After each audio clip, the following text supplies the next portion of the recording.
As somebody who is a centrist. And in one fell swoop here, he has put somebody on the ticket whose voting record in the Senate is to the left of Bernie Sanders and Elizabeth Warren. So I think that, the American people are going to look at the substance of this. They're going to look at what she stood for in the past. They're going to look at what she said during the primary election. And it's very clear. She is a radical liberal. She's somebody that has said we ought to spend $32 trillion on Medicare for all. If you look at her record as well in California, she did, in fact, essentially ban gun sales with executive action. And she threatened during the primaries to do the same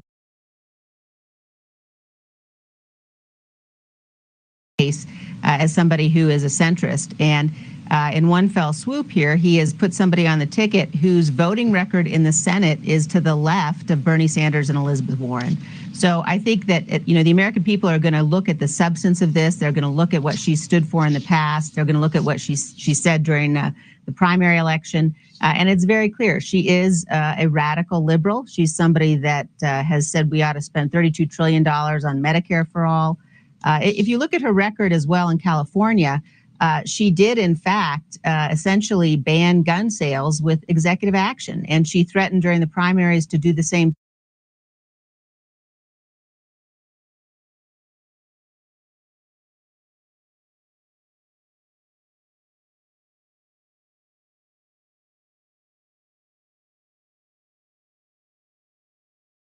I want to talk to you about Tony Law and the single-handedly most responsible person for inventing a new form of corruption where they allocate funds toward allied organizations by paying off their lawsuits by having the Justice Department settle them for huge sums of money. So in 2009, Tony West took over the civil division at the Justice Department, which is responsible for overseeing the settlement of lawsuits. For example, in 2010, there was a lawsuit that was on the cusp of being resolved. It stemmed from claims of bias and discrimination made by Hispanic and female farmers, and they sued the federal government. And the Supreme Court basically had a huge victory that made it look like this case was going to end finally after a decade plus of processing. And enter Tony Clark, who comes in and arranges a $1.3 billion settlement with these people over vehement objections from the Department of Justice lawyers. Now, after West's involvement, the projected settlement ballooned. It shot up to $4.4 billion. And a bunch of additional people were added to the lawsuit. So they were going to make sure that all their friends and buddies got paid out. Crucially, the lawyers involved in this project were getting paid out to the tunes of hundreds of millions of dollars, with one lawyer in particular getting $60 million. He happened to be a lead member of the Obama-Biden transition team, by the way. Now, all these details can be gleaned or read by you individually. If you go to Google and just search New York Post Tony West, the article, it pops right up. Titles like Kamala Harris's brother-in-law fleeced taxpayers for billions to give to left-wing groups. And as detailed in the article, fam, this is one-sided corruption. This is something only Democrats engage in. This is a new brand of corruption, honest graft, as they used to call these kind of things. It's just a cheap way to take billions of taxpayer dollars and give them to their friends, to just give them the money. And if you wonder why we've drifted left these last couple of decades, well, here's a big reason why. Now, you may recall a 2021 era lawsuit where illegal immigrants were suing the federal government because they thought the way that they had been handled during their illegal entry was emotionally traumatizing. Now, that lawsuit got squashed after people got wind of it, and there was massive public outcry. But quietly, the Department of Justice agreed to pay out the lawyers. And keep in mind, these organizations are all, rubbing each other's backs. So they get paid out, then they donate to Democrat candidates. And it's this incestuous cycle of corruption that leads to more and more communist-like behavior, mafioso-style control. And, that this is what the Democrats are doing. This is not the Republicans acting all fascist and weird and attacking their political allies with the justice system trying to put them in jail. No. This is the Democrats. So get that straight, fam. Like, pay attention here. You guys got it all backwards because you barely pay attention. You watch CNN or MSNBC, and that's your only source. The New York Times are your only sources of information. Tisk, tisk, tisk. Shame, shame, shame. Do more reading, expand your mind, and don't believe everything you hear on television. Stay safe, stay sane. I'll be back in soon. I love you. Bye-bye.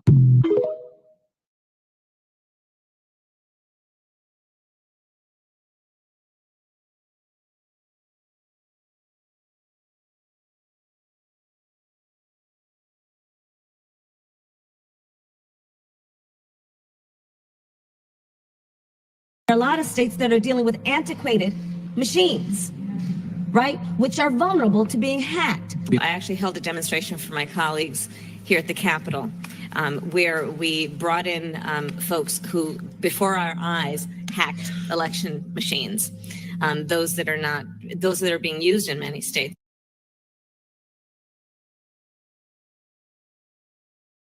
There are a lot of states that are dealing with antiquated machines, right, which are vulnerable to being hacked. I actually held a demonstration for my colleagues here at the Capitol, where we brought in folks who, before our eyes, hacked election machines, those that are being used in many states.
That we can get something written up in law to say illegals are not allowed to vote. It's pretty common sense. The fact that anyone would want to push against this is kind of ridiculous. Use some of the leverage he has for once to actually make it so that either the government shuts down or they agree that illegals are not allowed to vote in the election. I think it's a perfectly legitimate reason to shut down the government. If they're going to not protect our elections and not let us say that foreigners cannot vote in our elections, then what are we even doing having elections?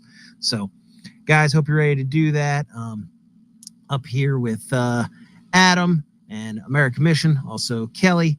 Adam, how you doing, man?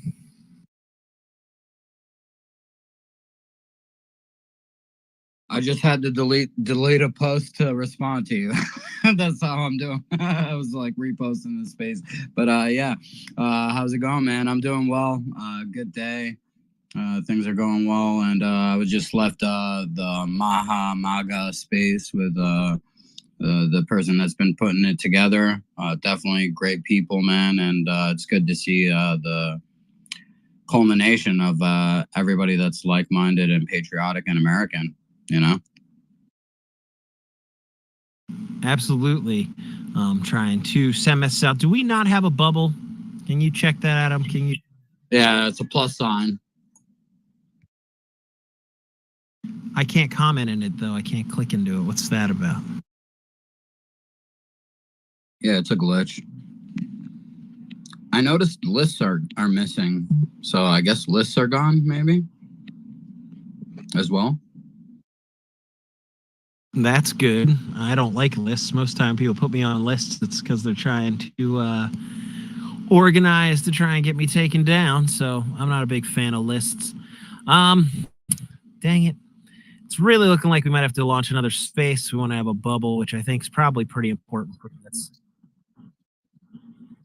I know. All right, guys. Everyone who's in here, please don't leave. Please come back. Open up a space. Same name, same everything. Should be back in a couple of seconds. Sorry about that, guys. Glitches. Make sure you're following Vinnie.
We have a bubble. Yay. Yay!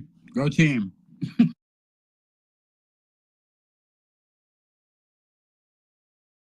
Got Chris up here. Kim Crawl. Cool. A lot of important people followed over anyways. So awesome. I'm going to drop down. I can't hear Kelly. I heard her on my computer.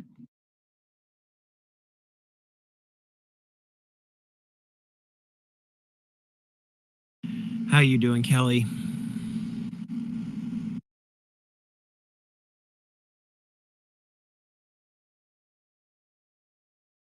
I can't hear you now.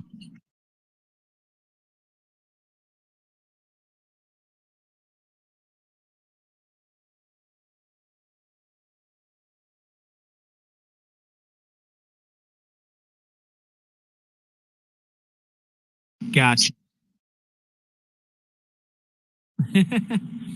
Yo, by the way, everybody who's in this, America Mission just got subscriptions.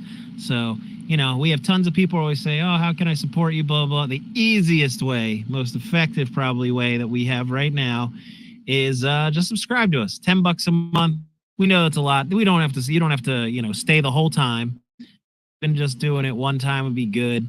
I need to talk to the team about what we can put behind the paywall and stuff like that. I'm really thinking, I've been wanting to do a comedy show on here for a while. I'm thinking maybe we could do one episode, maybe for everyone to see what it would be like, then eventually put that behind the paywall or parts of it and stuff like that. But we got to figure out what we're going to offer and stuff like that. I'm not sure how much you guys have discussed it. I'm a horrible member of America Mission with meetings and only come in when I get called because I always forget. But I'm sure they probably discussed it a bit. But I'm very excited for the team and everything that we're doing. The fact that we got subscriptions. I just got monetized. Things are moving in the right direction. But yeah, we're going to sit here. We're going to talk about the SAVEAct, maybe some ways we could put pressure on some of these senators to actually do what they know they should do, which is to, require proof that they have United States citizenship before they,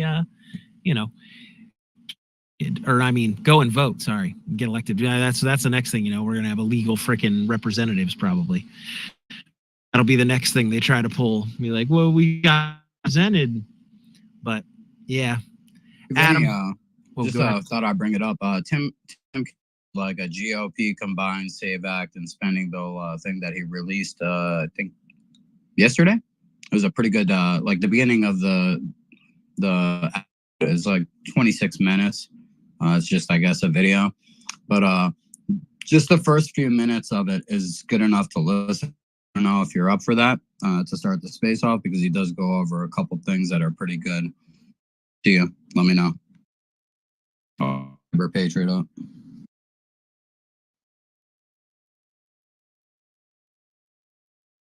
Sounds good, man. Oh, Aaron, you're here. I just responded to your message. I was responding to Aaron that the space had to go down because we didn't have a bubble.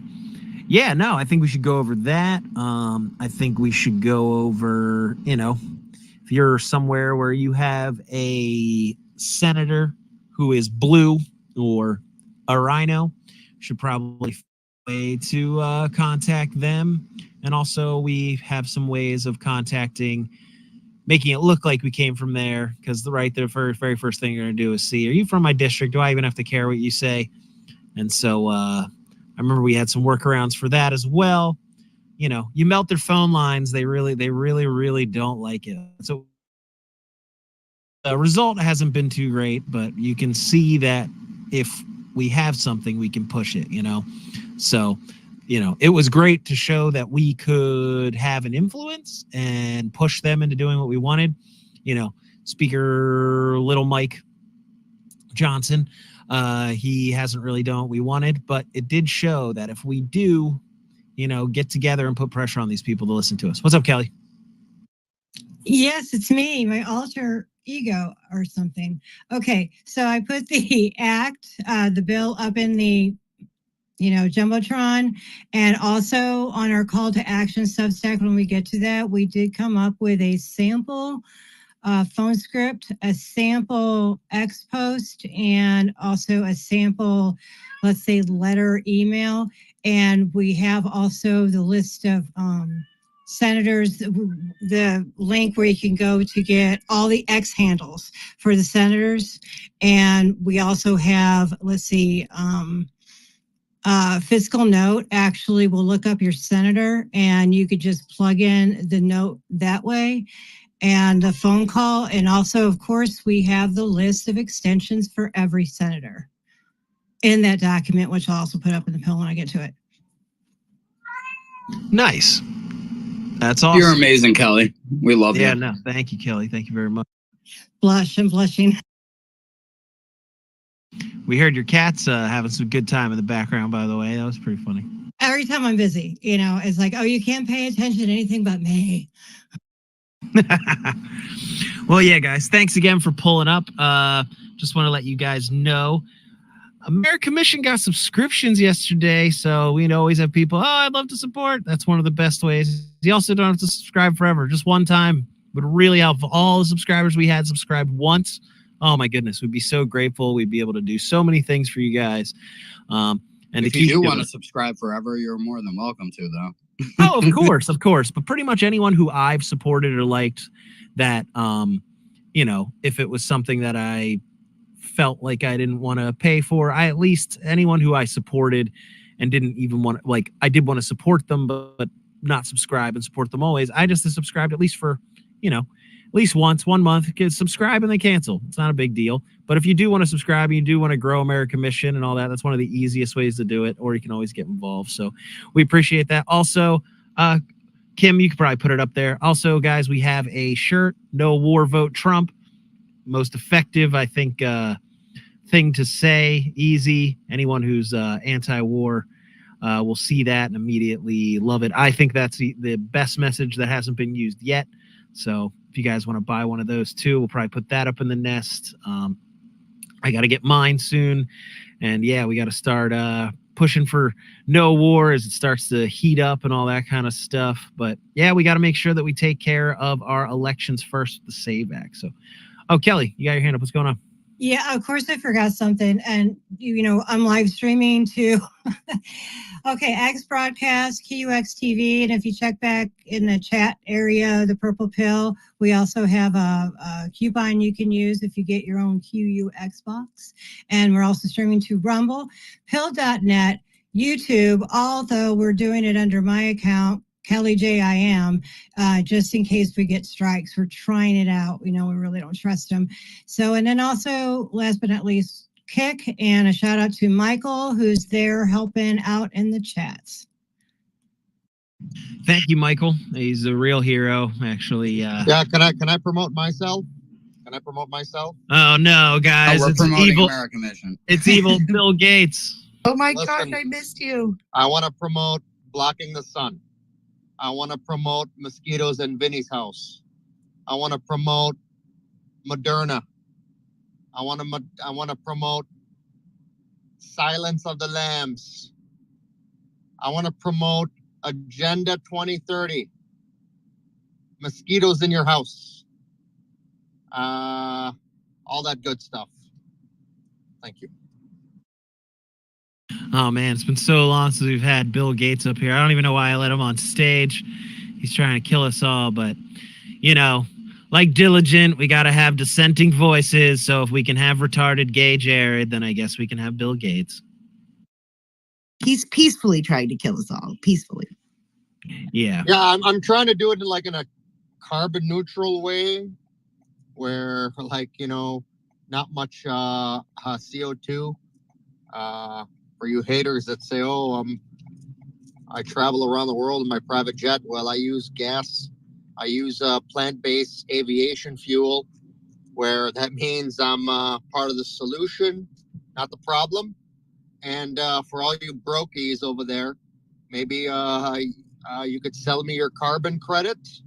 And while you stay home and eat Uber Eats and watch Netflix and Transflix and Mosquito Flicks, I'll buy your carbon credits, and I could fly around the world and watch tennis games in Australia.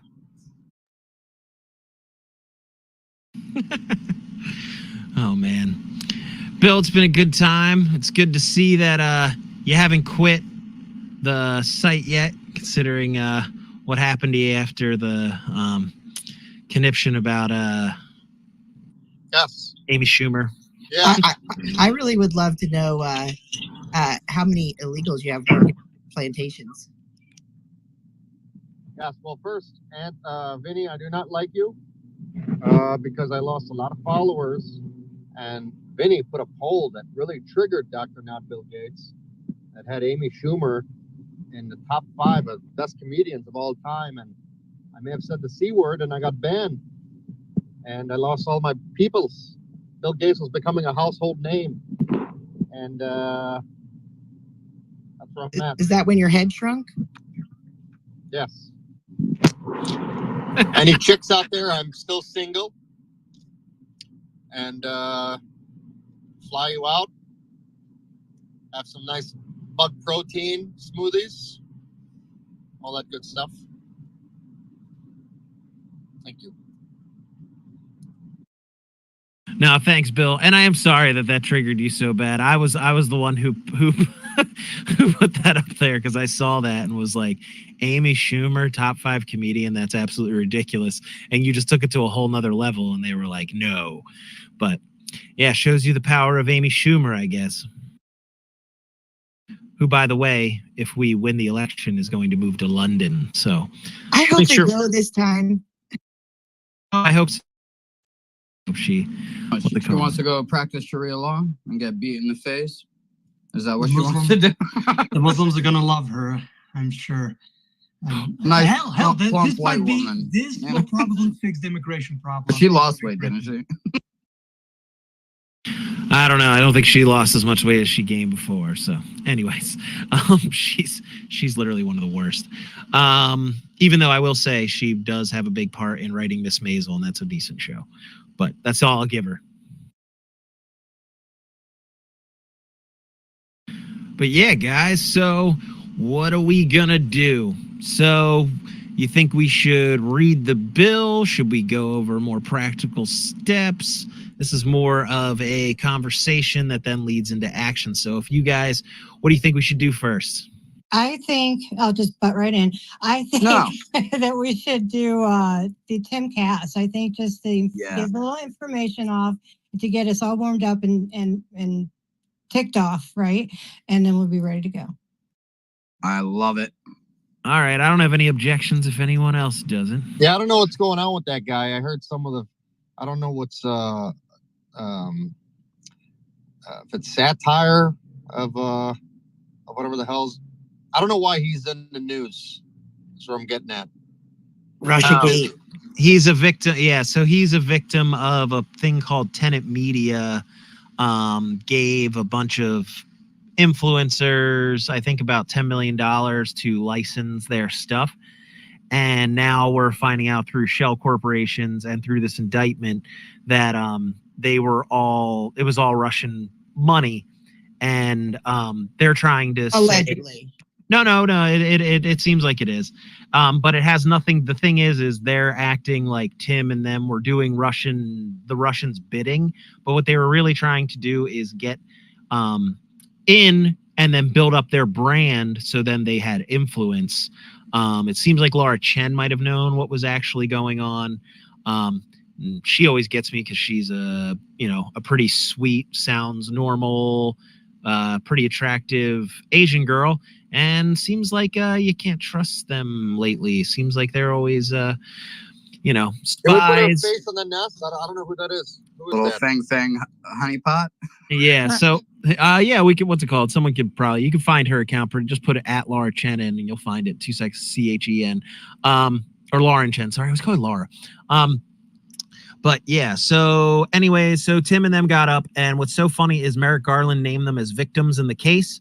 But of course, the left wants the narrative that they're pushing Russian propaganda, that they're helping out the Russians, when literally Merrick Garland's own words is that they are victims of this fraud of the Russians pretty much trying to get licensing, build up Tenet Media, and then have that be, I guess, a mouthpiece and influence. And what's really interesting is Lauren Chen, after Trump's, I would say slight shift to the middle to win the election about abortion, immediately started saying you can't vote for Trump anymore. He's not pro-life enough. And she's also one of the people who's been pushing the 19th Amendment thing, and not as a joke. Like, you know how we like to joke about it. And I actually was talking to Ashley Sinclair about it. When she was freaking out, she was like, all these Nazis and all these sexist people. And I was like, I think it's a joke. Like people can't really be serious. And now we know that, no, our movement obviously isn't anti-women, but that's what they've been trying to seed into it. So all of a sudden, this right-wing influencer that found this person who was going to fund, Tim, Cass, Benny Johnson, and a couple other people, I think Laura Southern might even been named, all of a sudden starts pushing this narrative of Trump's not conservative enough. You have to abandon Trump, and also becomes the caricature that the left always tells us that we are. So just to give you an idea what's going on in that, I just watched a big Tim explanation of it too.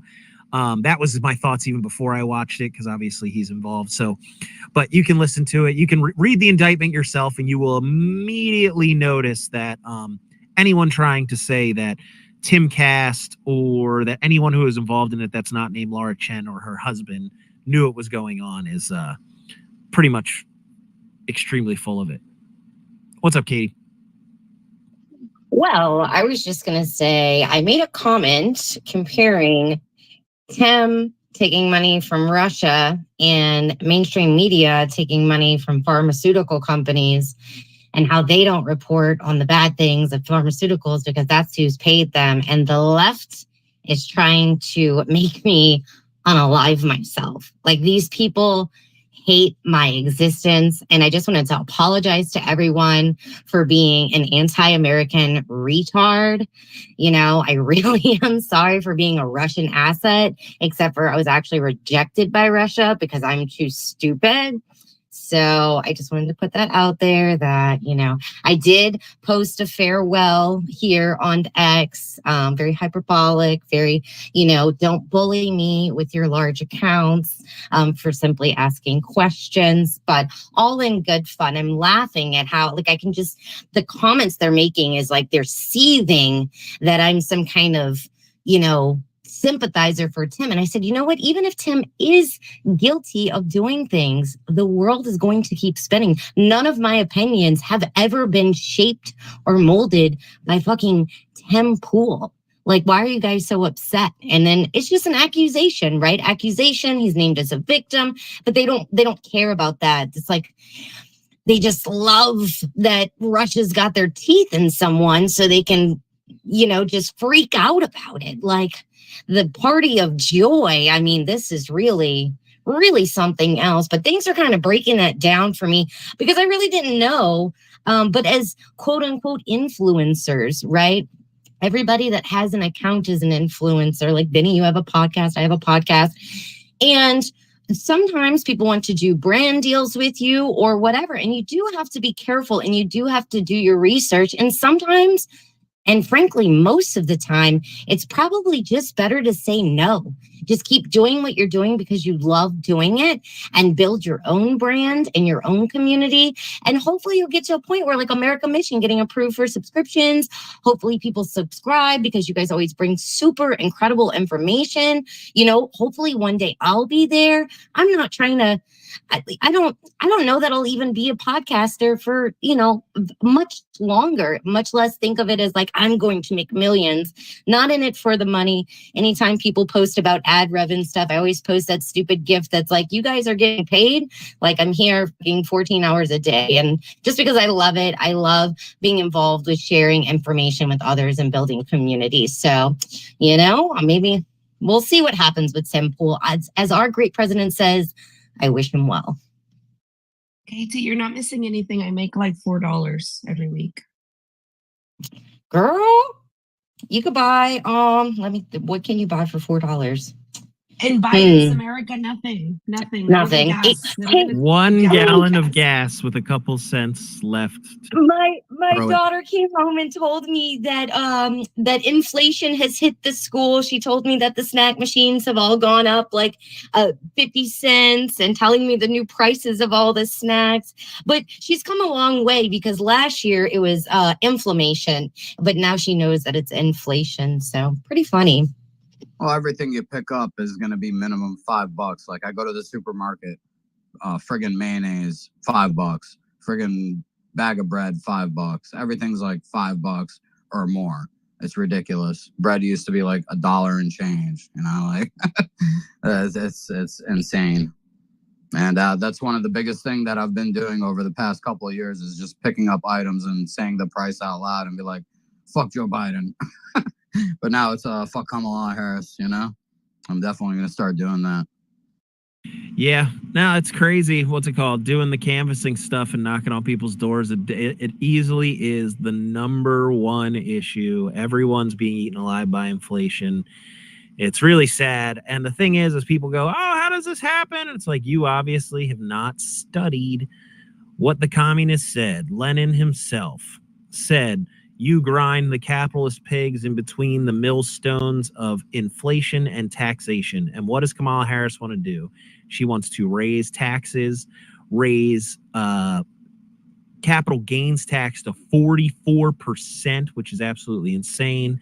And then she also wants to tax unrealized gains, which is insane, which I understand some people say, oh, it's $100 million. You have to have $100 million or more. It doesn't matter. It's so disruptive, and it gives them the foot into the door to be able to then eventually do us, because income tax used to just be for the very wealthy, and look what's happening now. So can't give an inch to these people.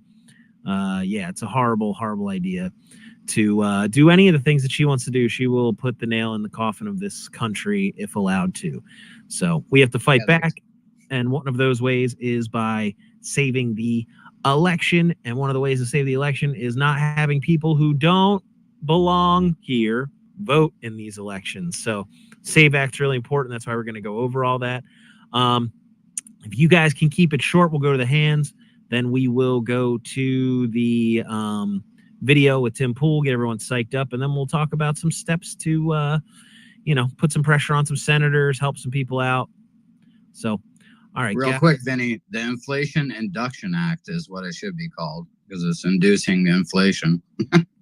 Oh, yeah. No, people don't even realize. You read the inflation, the act and stuff like that. So sometimes I go and network with healthcare professionals, and they pretty much just want to put everything on Medicare and all that. Like, they're going to bankrupt the whole thing. And I think the whole thing is some people know exactly what it's going to do. And some other people are dumb enough to think the government can just pay for stuff out of nowhere. So it's pretty darn silly. But all right, we'll go to the hands. Aaron, I think you were first. So what's up, dude? How are you? I think actually Sally was first. Oh, all right. Well, ladies first. Very polite of Aaron. Go ahead, Sally. Thank you very much. I posted in the Purple Pill 3 posts that a lawyer named Barnes Law, Robert Barnes, I don't know if you guys know him, but he commented on the tenant stuff, so you guys can read it. And he had some good takes. He's like, if you believe Russiagate, then and you believe it, and then now you believe tenant. It's a whole new Russia thing. So don't fall for this stuff until we have proof. But I don't know. I just posted the post. He's a lawyer, and they're just in the Purple Pill for you guys. Yeah, well, like you said, it's that thing where it's like, oh, they're working with the Russians, and their message is don't vote for Trump and stop women from voting. Like, it's absolutely insane to think that, yeah, what's it called? They're going to take money to, like, now if Tim and people made these pivots to these positions, then I would be more or less, being like, oh, wow, maybe money did change. But their positions haven't changed. And from everything I understand in it, they had zero creative control over anything that was going on. They literally just wanted to license their content. So yeah, read what Sally said. I'm definitely going to look over that. I definitely want to see and hear all the opinions that are going on about it. I like to also go to the source. I went and listened to Tim for about, I think, like 2 hours today. Ashley Sinclair read the indictment and gave a pretty good breakdown of what was going on. So I think it's a good idea to, read stuff for yourself, obviously. So, Vinny, I have to push back on that. Trump, he did the Uranium One deal. He got a bunch of money from Russian oligarchs. Oh, I'm sorry. That was Hillary Clinton and Joe Biden. My bad. Yeah.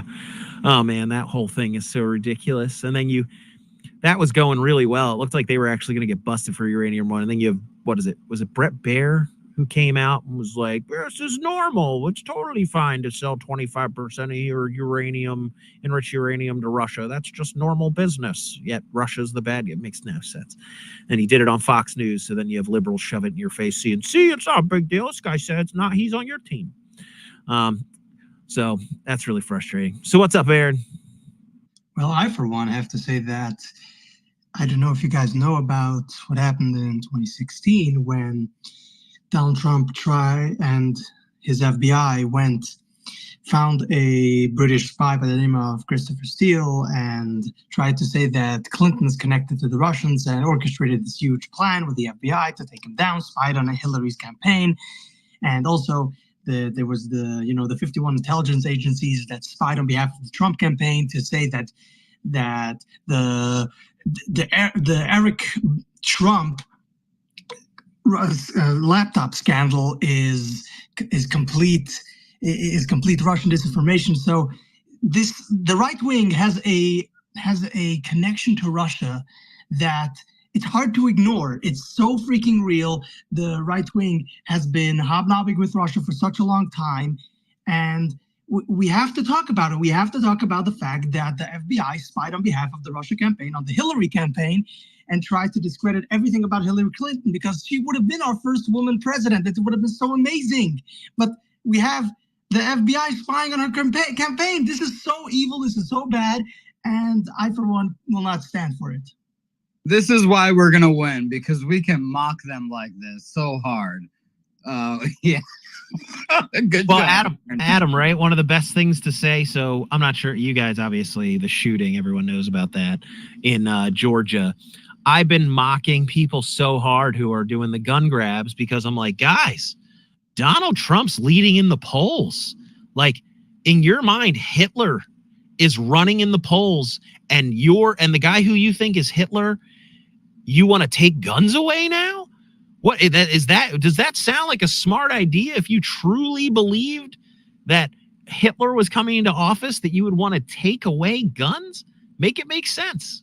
So that's a good way. I think that's a good angle, is anytime you can argue with them in their own thing. Same thing with, Donald Trump cheated in the 2016 election. That's horrible. Maybe we should have ID for everyone, because then we definitely will know that he did not cheat, and then we can be okay with the election results. And watch how quickly they backpedal to,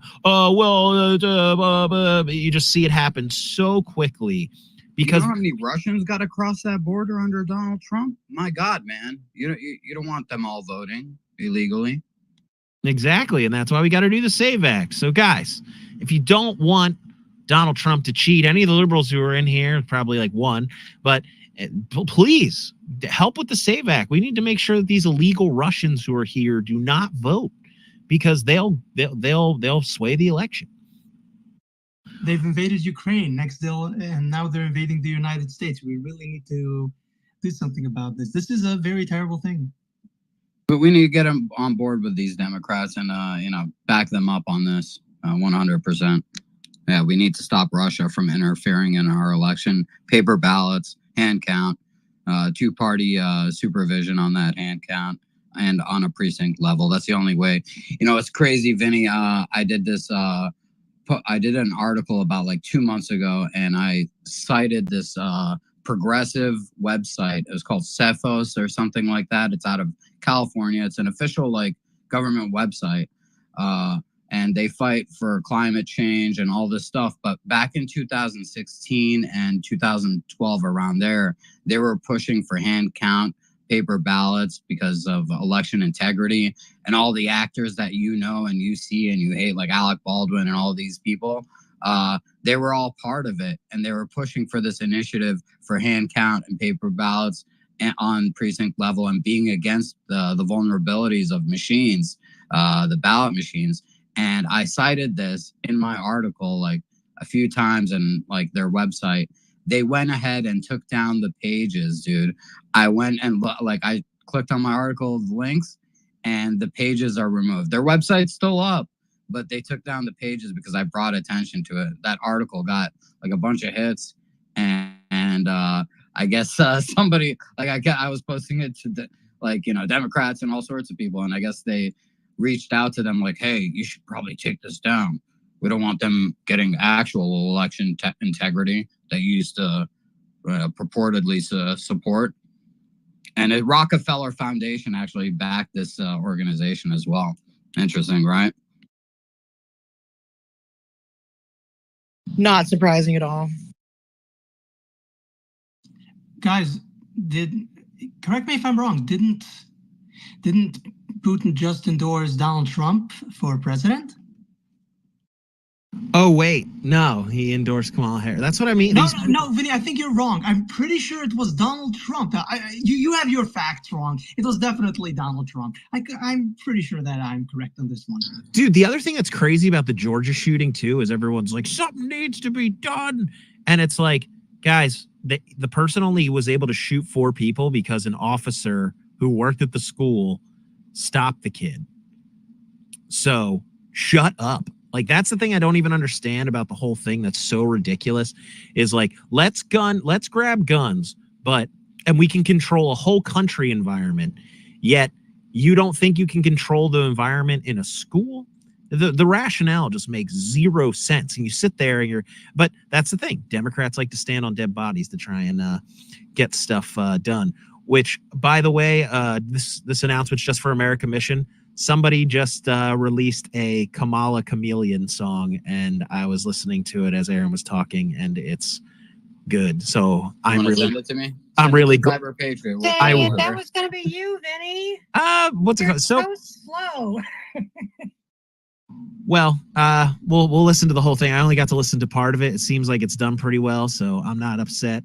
I'm glad someone else did it. That song is long and not easy, so I'm glad, because I was starting on it, and this actually, as much as it stinks that it's not ours, I'm definitely relieved I don't have to work on it. I still have to finish all of Jamie's Lying, because I only have the chorus for Cheryl.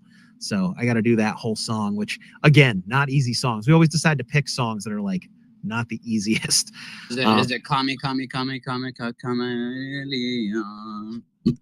I literally only listened to the beginning, and I was like, and I was like, what is it? And you could hear it, and I'm like, oh, it's coming. So we'll listen to it together. I don't want to ruin it and stuff like that. So I'm fighting on the fact, should we listen to actually, I guess we'll let Bumble go since he had his hand up right before we decided, and then we should try and listen to the video, and then we'll go to Chris and Mike, and then I think that'll work out. How long is the video, by the way, Adam? Like, it's about 26 minutes, but we'll only listen to like the first 5 minutes. He covered. That's what I meant. Yeah. So we're gonna listen to 5 minutes. All right.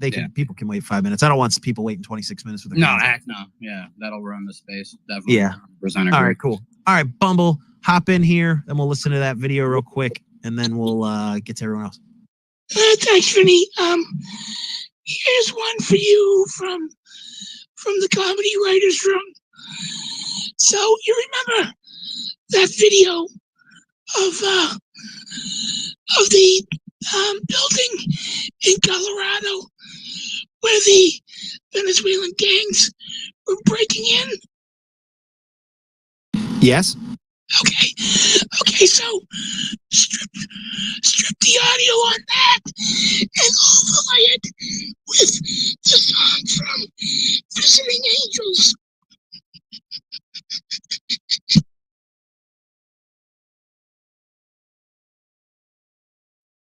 I think I'm the only one that got that. Yeah, sorry, I was commenting in the background. I'm sorry, Bumble. It went over my head. Maybe I'm too stupid. You know that song, Visiting Angels, America's Choice in Healthcare? Do you know that commercial? I actually network with Visiting Angels, but I don't think I've ever seen the commercial. Oh, well, just overlay that on the video of the Venezuelan gangs trying to break into the apartments. Gotcha. Now I know. Okay. Thank you, Bumble. Yeah, I'll have to listen to it. I'm sure it's probably very oh crap, I can't think. I want to say, is it dissonance is what happens? Anyways, like, when there's like a murder scene in a movie and then they're playing like Happy Joy or something. There's a name for that, but I can't think of it. All right, Adam, bring up Cyber Patriot and let's get this show on the road. Isn't he on stage? Is he? I don't see him right now. That's weird. Okay, let me refresh my X page there and then rejoin the space with Cyber. Oh, by the way, while we're waiting, America Mission not only has a subscriber button, but we also have a spotlight store on the on our profile. So it was a struggle, and it's not perfect, but it'll get there. It's beautiful, Kim. Thank you for your hard work. Kim, is the American Mission account, does it have, are we also doing ad rev? Apparently, I don't know. So the reason we got the subscribers is because I bitched. So I haven't bitched about that yet. Oh, you don't have to bitch about it. I'm just saying, what's it called? If we want to get both on both, I'll, if you guys want to give me the American Mission stuff again, I'll do what I did. I literally now have learned how to completely hack the impressions thing and just get 1 million impressions. It's very easy. It's tedious, but it's literally just like listen to the big accounts. Well, that's the weird part. Like, because we buy ads, I mean, we get like tens of millions of impressions. I mean, that Donald Trump article alone got like 14 million impressions.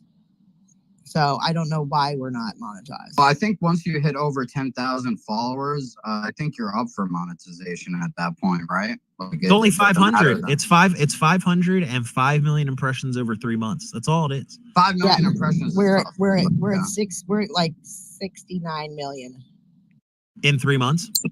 For how long? Yeah, 3 months. Wow. Yeah, we should have it at that point. Yeah, you would think we'd have it at that point. Maybe it's because you did. Maybe it's because we do put a little bit of ad money behind it. So maybe that screws it up. But yeah, no, I guess we do have to bitch about that. But yeah, guys, please subscribe. We're gonna have to figure out some like interesting subscriber spaces and stuff like that. I think that'd be cool. The other day, yesterday I was talking. Actually, that was today. Sorry, I had a networking thing divided up my day. Maybe think I had 2 days. I went and visited my dad, and I got him talking about Vietnam for a little bit, which hasn't happened in a while, talking about going into Laos and Cambodia and blowing up supply lines and stuff. Maybe one day we'll have my dad on the space. People can ask him questions about Vietnam and crazy stuff. I think that would be an interesting thing. Maybe to have behind the subscriber wall. It'd be pretty funny. You guys meet my dad. He's a crazy Vietnam vet and stuff like that. Oh, what's up, Aaron? Have you ever told him that we actually won the Vietnam War? Nah, my dad always gets pissed. My dad's like, we did all that stuff and then we just let him take it all over. So okay, Vinny, if you ever do decide to bring him up here, make sure that I know, because I want to let him know. I want to hear his reaction to it. Yeah, probably put his foot through the phone up your ass somehow. Nah, we'll do it. What's it called? We'll definitely do something like that. But I'm thinking maybe the comedy stuff some of the comedy stuff I make, we can put behind the paywall, subscribe wall. I also think maybe if we get big guests and people want to come up and spend some time with them, I don't know. There's got to be ways to use that to, bring extra value to people who really want to support us and stuff like that. So we'll figure out ways. We'll brainstorm some ways to bring you guys some special content for the people to support. And also, you don't have to. You can also just support us just because of everything we've already done in good faith for everybody. So Adam, Cyber Patriots up here. Let's give it a shot. Going. Yeah, let's get that going, and then we'll go to the hands again. Sorry, Chris and Mike. We'll get to you guys right after these brief messages. We got this report from SCNR.com. Republicans are seeking to combine banning non-citizens from voting with the government funding bill, meaning Democrats will have to support a ban on non-citizen voting. Otherwise, the government will shut down. Finally, Republicans are doing something. You see, I can accept this. Good work to the speakership this time. SCNR.com reports GOP pushes bill to link non-citizen voting ban to government funding bill. Some warn the plan may backfire, causing a government shutdown a month before the 2024 election. House Republicans are under mounting pressure to link a piece of legislation aimed at preventing non-citizens from registering to vote in U.S. elections to an upcoming continuing resolution bill. Ooh, I love this. The spending bills are all garbage. We shouldn't have continuing resolutions, but at least they'll do something like this. The Safeguard American Voter Eligibility Act, SAVEAct, proposes amending the National Voter Registration Act to mandate that states require proof of U.S. citizenship when an individual registers to vote in federal elections. Non-citizens caught voting under the proposed law could face fines and up to a year in prison. The SAVEAct passed July 10th with 198 Democrats voting against it. Opponents argue that non-citizens are already barred from voting in federal elections. However, this year, several states have discovered thousands of non-citizens listed on voter rolls, which is a direct violation of federal law. And I will add, this means likely that there are many non-citizens on these voter rolls, and we didn't find them. This month alone, more than 16,000 non-citizens have been removed from the voter rolls in 3 states. Florida Senator Rick Scott said in an August 28 post on X, "It's a serious problem. And as the next Senate GOP leader, I'll make sure we fix it." That's amazing. He says illegals should not be voting. 16,000 non-citizens have been removed from voter rolls in 3 states. Now, let me tell you, there's a lot of things to be worried about in our voting system. Democrats don't seem at all concerned. Do we want a free and fair election? Yes. Okay. Then it's simple. We got to make sure there's no double voting, which happens. We got to make sure that there's no illegal immigrants voting. We have to make sure that votes are counted properly. We have to make sure that expired votes past a certain deadline don't get counted. That's free and fair. Instead, Democrats do the opposite. They enact policies that allow for the widest margin of error imaginable, which only opens the door to fraud, which I find absolutely not shocking, to say the least. Welfare offices and other agencies in at least 46 states are providing voter registration forms to migrants without requiring proof of citizenship, the New York Post reported. Days before Scott's post, Texas Governor Greg Abbott issued a statement revealing that officials in his state had removed more than 1.1 million ineligible voters from the rolls, including 6,400 non-citizens. Abbott added that nearly 2,000 of these non-citizens had voted in elections. Now, here's the other game they play. Democrats will say that's not going to change the outcome of the election. It will at the local level, no question. Some of these votes are 200 to 210 in local jurisdictions. And if you have non-citizens voting, yeah, they absolutely are altering the results. But Democrats will say it's not enough votes to change who wins the presidency. Perhaps it could swing a county here or there, but the state will go one way or the other. But it does change the makeup of the state. That we shouldn't allow. House Speaker Mike Johnson is now facing pressure to attach the SAVEAct to the upcoming continuing resolution, which would extend government funding until March. To pass the resolution, Johnson would need to secure 218 votes, a challenging task given that some Republicans have already pledged not to support another continuing resolution. The resolution must be passed by September 30th to avoid a government shutdown. Mike Lee says this fall, we're going to pass the SAVEAct, protect election integrity, and dare Democrats to explain why they think foreigners should be able to vote in America. Senate Minority Leader Mitch McConnell has been working behind the scenes to persuade Republicans to drop demands for a short-term funding bill that includes SAVEAct because Mitch McConnell is awful. McConnell's team has expressed concerns that such a move could alienate voters just a month before the November elections by causing a government shutdown. Why would that be on Republicans? I just can't stand Mitch McConnell. I can't stand these people. You know what, man? This country is going to radically transform overnight. Be warned, for a variety of reasons.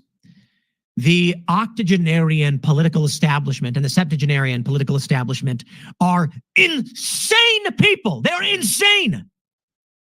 Mitch McConnell is a psychopath.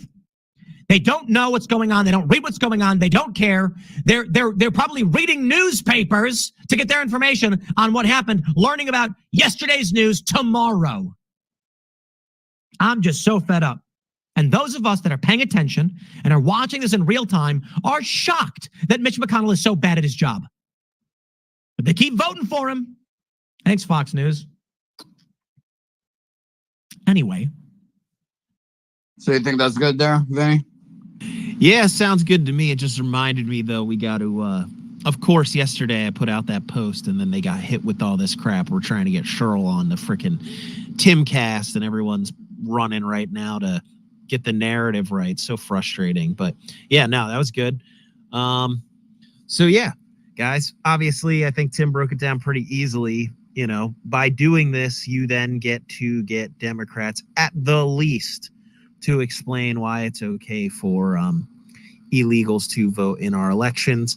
And, we actually have leverage for once in our, well, not once, we've had it the whole time. We just haven't been using it, but we could use leverage for once to shut down the government and tell them, hey guys, you're not getting a CR unless you do the SAVEAct. So hopefully it works out.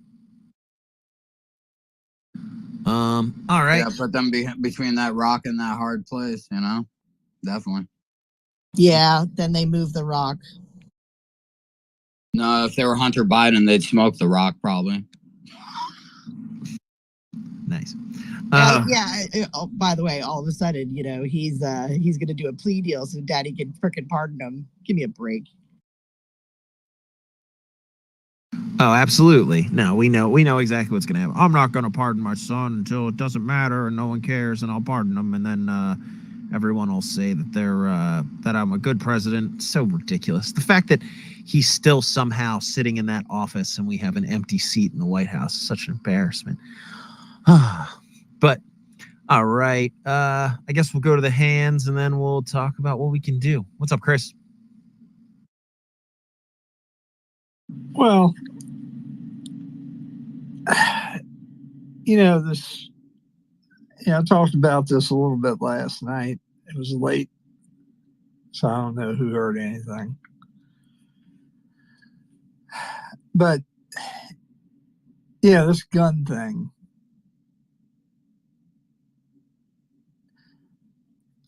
It's just a little bit inconvenient that these people are always on the FBI's radar, and there always needs to be something wiped off of the front page of the newspaper, and it always has to come at the cost of children's lives. And then they have to turn it into why we have to take away people's guns. And, the ignorance, the willful ignorance of the people who are supposed to be the fourth estate, who can't formulate a question, just one. Like, okay, Mr. Dude,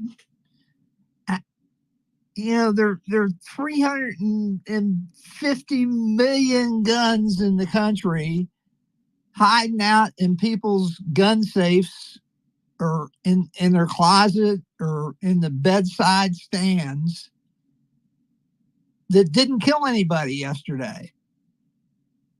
And they didn't kill anybody last week or last month or last year.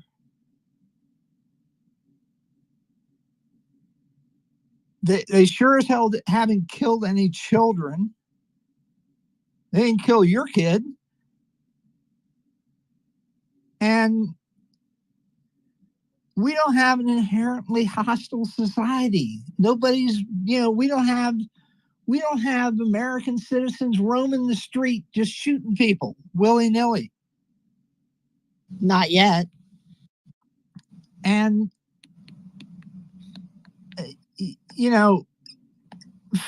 for you to make this statement that because there's a school shooting by somebody that the FBI already had on their radar, because some dipwad in Washington needed to have a headline wiped off of the front page.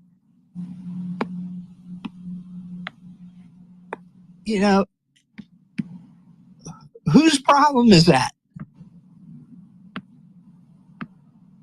It shouldn't be the problem of these kids.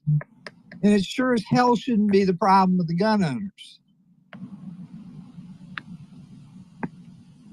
If you know that this guy's got a problem, you go after him. You don't go after the 350 million guns that are not killing people.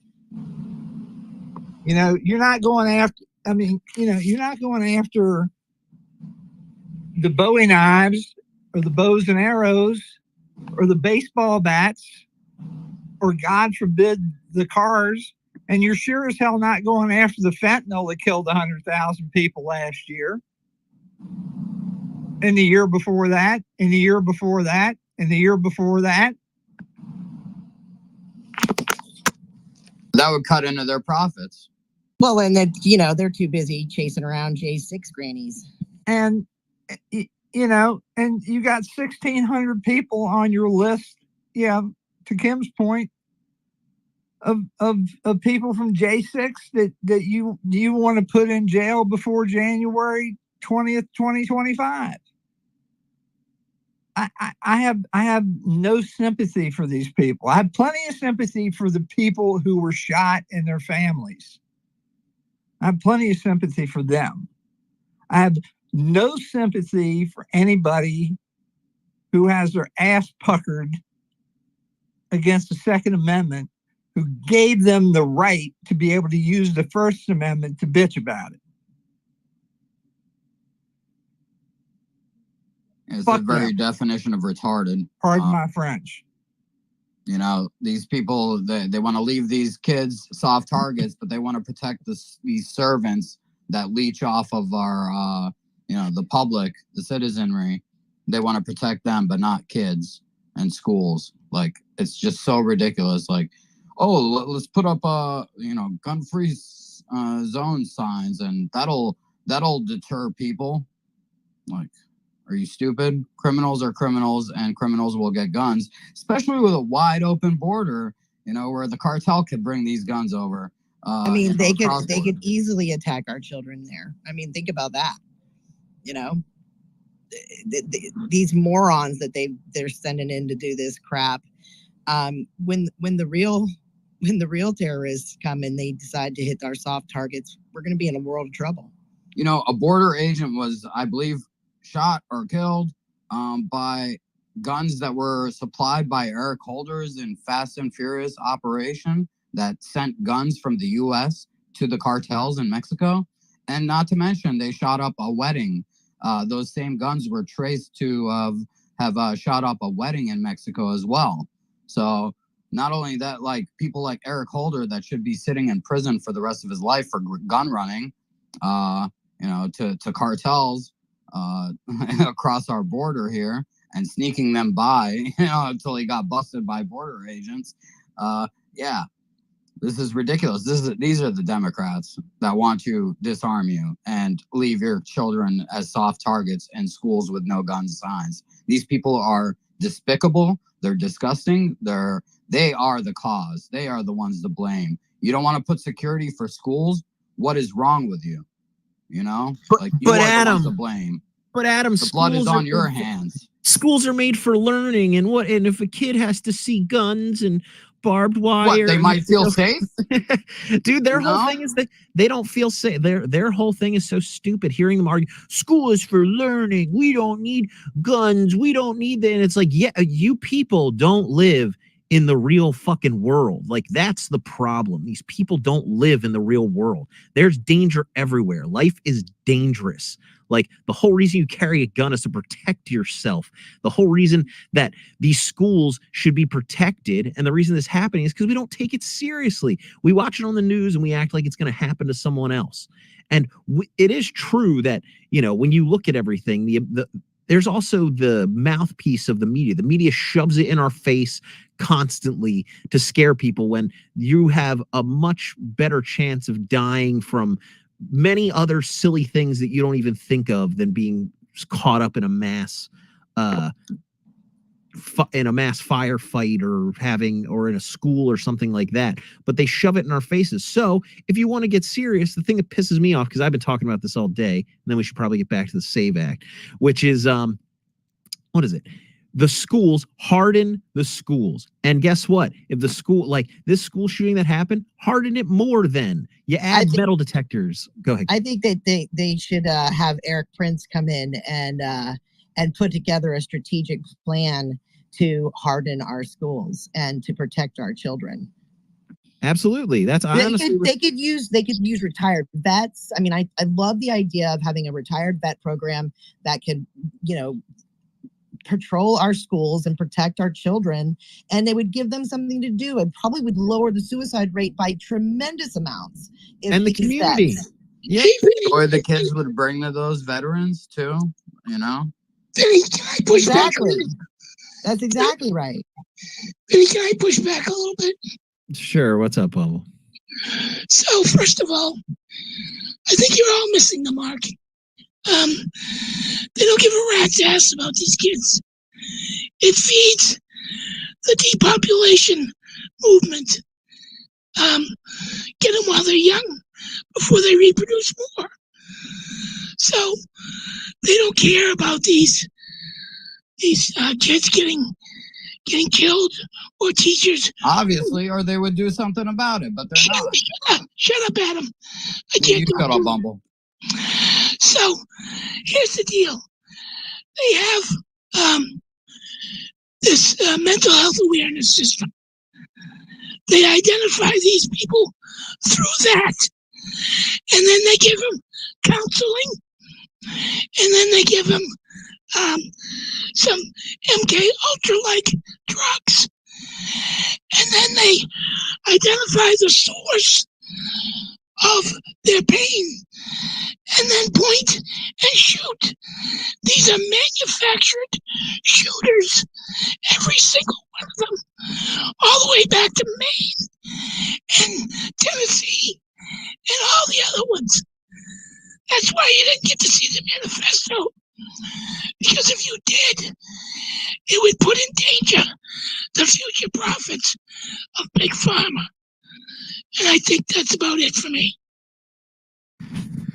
Yeah, thanks, Bummel. No, what's it called? The fact that it's manufactured, I guess, is still immaterial to the point of, if you want to protect schools, if we just did it as a community locally, say everyone in here, we all had our kids going to school, and we just did it. We can literally do it. Yeah, we're not going to fix it tomorrow, but in a month we could have qualifications and a training program, and in 6 months we could have it up and running and totally be fine. And I think it's going to have to be a solution. I think it's going to have to be a unique solution for every community. But if you truly want your kids to be safe, then do something about it. Volunteer at the school. You know what I mean? You could literally set up these programs. And the thing is, when you tell people, the thing that disgusts me the most about the whole thing, before we get back to the SAVEAct, is that when you suggest, hey, why don't we have vets do it? The way these people talk about fucking vets makes me, oh, you want some unstable person to be there and blah. They literally crap on it. It's like, dude, these people protected you. You're sitting there acting like all these vets are damaged and going to do something to these kids. It's very rare. And we also have these things called psych evaluations and vetting programs. And so to sit there and give the most disingenuous point of thinking that some, PTSD riddled vet is going to all of a sudden do a school shooting is the biggest bunch of bullcrap I've ever heard. And it's so anti-American to sit there and go, oh, they can guard the country, but they can't guard our children. It's so insane. So Kim, I'm total on board, because I'm someone who wants to solve as many problems as I can at once if we're going to actually try and build something. And so when I think about it, why not use vets? Especially the ones that are below the poverty line, which there are millions of. And then we're solving two problems at once. We're hardening schools, we're growing community, and we're also making it so that vets get jobs that help them, feed their families and be able to take care of themselves. It's a win-win-win. And yet these people want to just stand on these kids' graves and point at the Second Amendment. And you sit there and go, guys, look at sporting. They sit there and go, oh, well, I don't want to feel like I'm in a prison. I don't want my kid feeling that way. It's like when you go to a football game, when you go hear Trump talk, or you go hear those people talk, or you go to a concert, are you sitting there freaking out about the armed guards, the security guards? No, you go through with it because they can control that environment. Same with the schools. So stop being lazy and worrying about optics and go protect your children. That's the thing that pisses me off. But anyways, you all right. Fucking pussies. Dude, but I am like, I'll guard the, like, I sit there. If it was a volunteer thing, I'll go guard my local school just to show people that it's not the craziest thing in the world and that it's not that hard. And I have to take a program to do it. I'll do it. And the thing is, too, we can also do subtle things for the counties that don't have money, like a tax break. You guard the school, you get, you know what I mean? You guard the school for 5 hours a week and you don't have to pay property taxes or something. Like simple things like that would be very, very easy. All right, Sally, you were waving your hand, so I'm going to let you speak. Can I be after her? Because I had my hand up for a while. Yeah, go. This will take me 3 seconds because I gotta go, and I can't talk again. Thank you, whoever I just interrupted. I didn't mean to wave my hand. I was trying to take my hand up, but thank you. I think it's a little bit bigger than that too. The psychological part with kids. That my daughter is 22 now. When she was in 5th grade, so she would have been 11, 12. There was a school shooting, and I think that was either the Florida one or the Colorado one.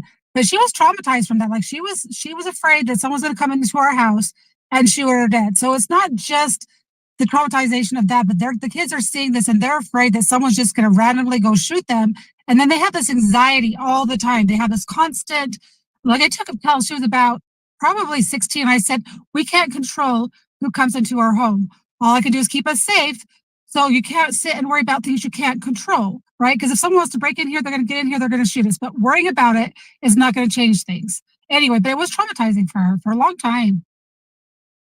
Oh, of course it's traumatizing. But I was raised in a very, very positive gun culture. When I see someone carrying a gun, unless they're carrying it in a malicious way or they look like crazy, I'm actually happy. I feel safer because I was taught that that's a tool to protect people from crazy people. So when I see guns, I'm like, oh, thank God someone has a gun. Like when I go to a venue and I see security and they don't have guns and they're taking guns away from people, I normally talk to them and go, who's in charge of this? Why aren't you guys armed? If you're going to take away our guns and put us in a controlled environment, every single one of you people should be armed, because I am now giving over my Second Amendment right temporarily to make people feel comfortable in this venue who aren't comfortable with guns. Yet you guys who are uniformed, security don't have guns. Like, why? I shouldn't have to give it up then if you're not going to protect me properly. And so I think the same thing with kids. Like, if you're raised in an environment where the gun culture is normal. My dad went to school when he brought his gun to school to shoot in the gun club afterwards. Nobody was afraid of it because it's just a tool. So if people get used to guns and guns become a part of our culture again, and we don't sit there and think about it as this evil weapon that only does bad things and start thinking of it as a tool that protects us from people who do evil things. And remember, they're already out there. So I want to be armed just as much as, someone else out there who could possibly hurt me. And that's why I carry, and that's why everyone should carry, because it's a responsibility. And the thing with America is we haven't taken on this responsibility, and people don't want to take on the responsibility of protecting their schools from their kids. They want to push it off to the government and take away our rights to do so. But those vets that you don't want to guard in the school spilled blood for those freaking rights. And we're not just going to hand them over because you're scared. It doesn't work that way. So sorry.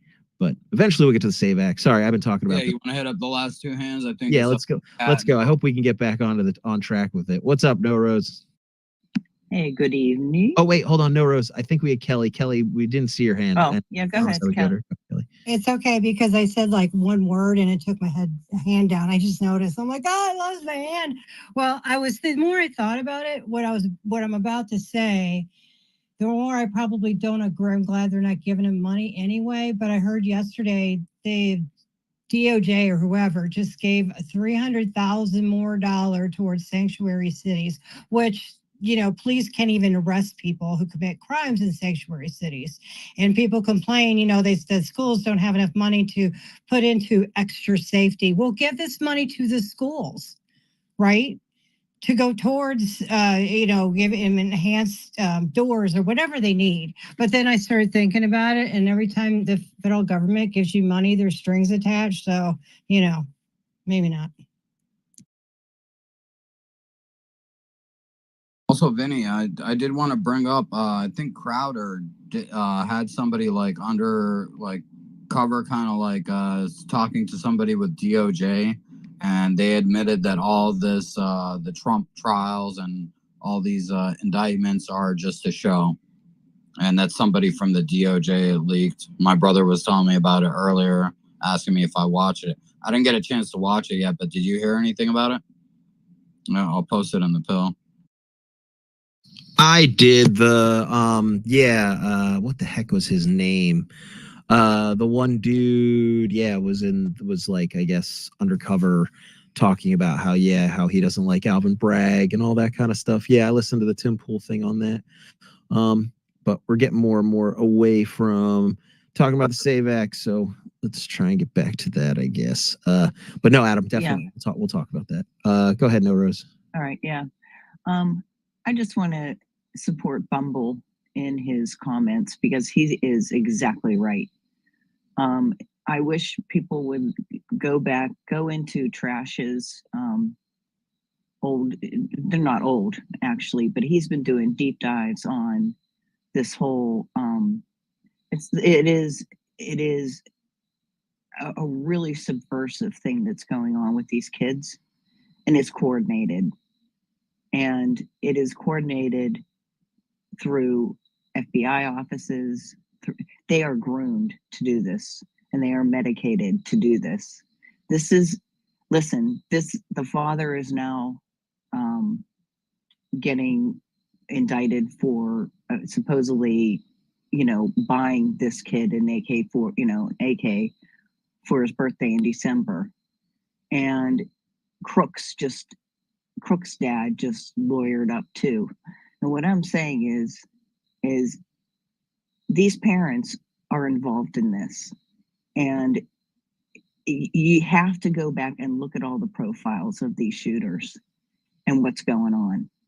And they track and they find them in these rooms, these gaming rooms, and all these dark, really back dark rooms, and they manipulate them. I'm telling you, this is really bad juju. This is stuff that's going on subversively, and they're creating these monsters. And I'm totally with you, Bumble, and I urge everyone to go listen to Trash's spaces that he's had with this woman who has been doing a deep dive on this for years. So it's medication, it's brainwashing, it's accelerationists, it's FBI doing some really shitty things behind the scenes. And I'm just putting it out there, and I'm going with it. And no matter what happens, they would put somebody in place outside that door, and they would make sure they weren't there. Just like in Butler. That's just how it is. They want this. They want this to happen because they want our guns, because we are a threat to them. And that's the shortened end of it.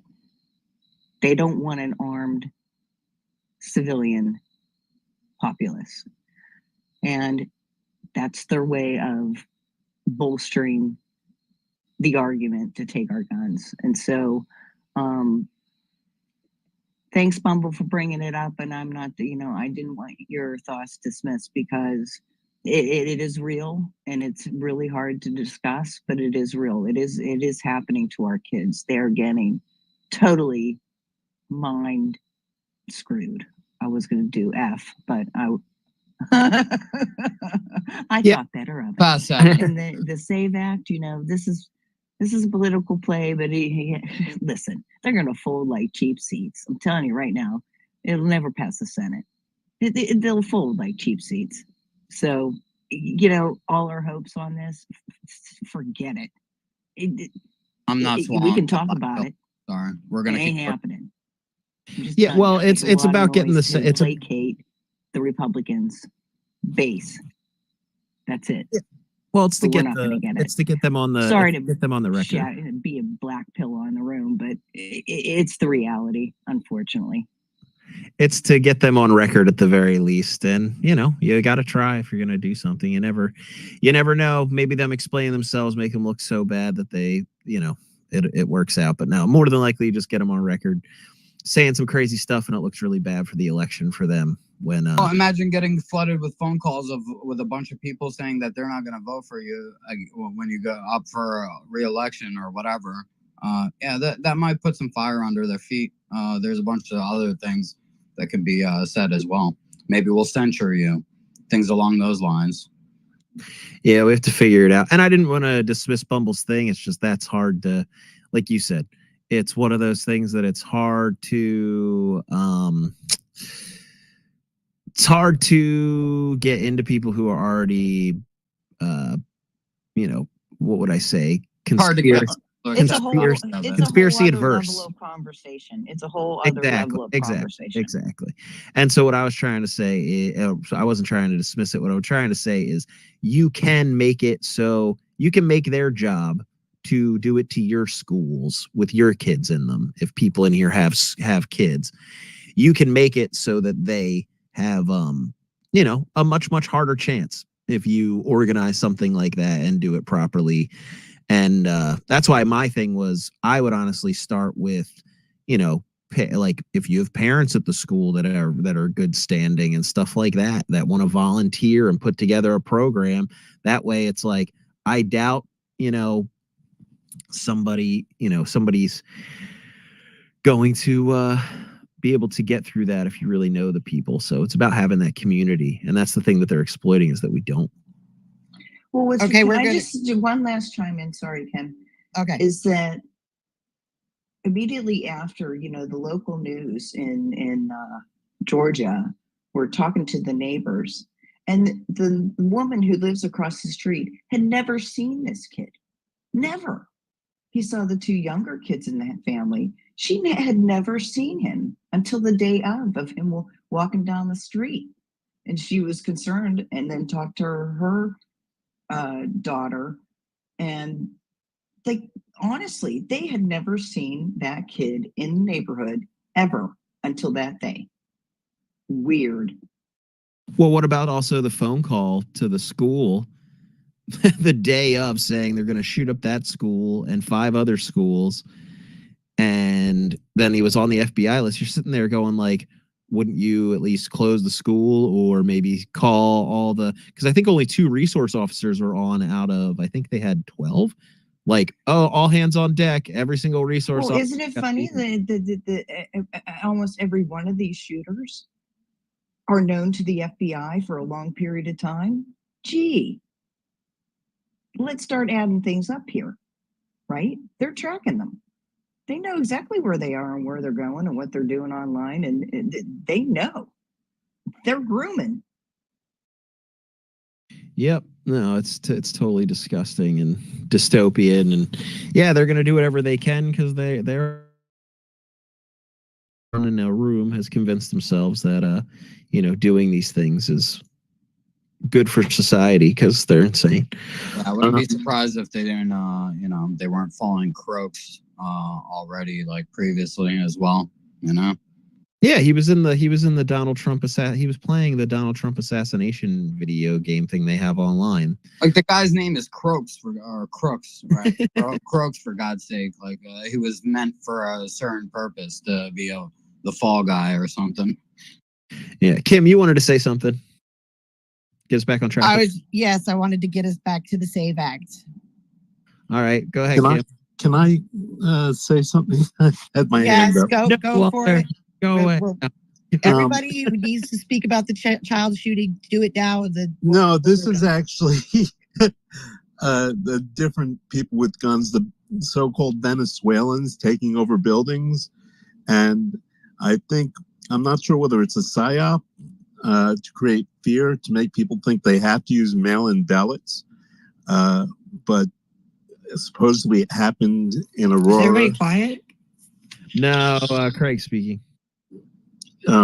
Supposedly it happened in Aurora, then in Chicago. It's kind of strange, all the timing, and make people too scared to go out and vote. Just crossed my mind because of all this discussion about the school shooter and the guns and trying to build up the fear in the country, heighten the temperature in the country. They're trying to find a way to steal another election, and they're using a couple of different narratives to try to do it, and I think that might be one of them. Just a thought.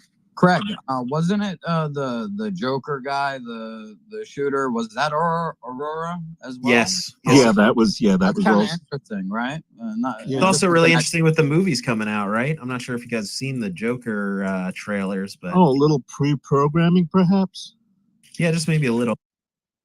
But yeah, so I think, this whole everything ties together to raise the fear of the population. They're easier to control when we're frightened, when we have higher fear levels. We're much easier to program and to turn into sheeple because our brains go into fight or flight mode type of thing. So we're being set up. That's my tinfoil hat is. I have triple wrap tinfoil hat on now, but going to the SAVEAct, I think they're also trying to pull that out of the public eye also. Everything's coordinated. Nothing is happening by accident. Just my opinion. I'll end there. We have to get back, Rose, to watching the rest of that seminar because, they talk about, okay, what are we going to do, right? Because we can't do the same things we did last time. So what are we going to do? So we need to get back on that. Plus, I'm just waited with bated breath to hear Norm Eisen and Jen Rubin all on the same panel. Russia, Russia, Russia.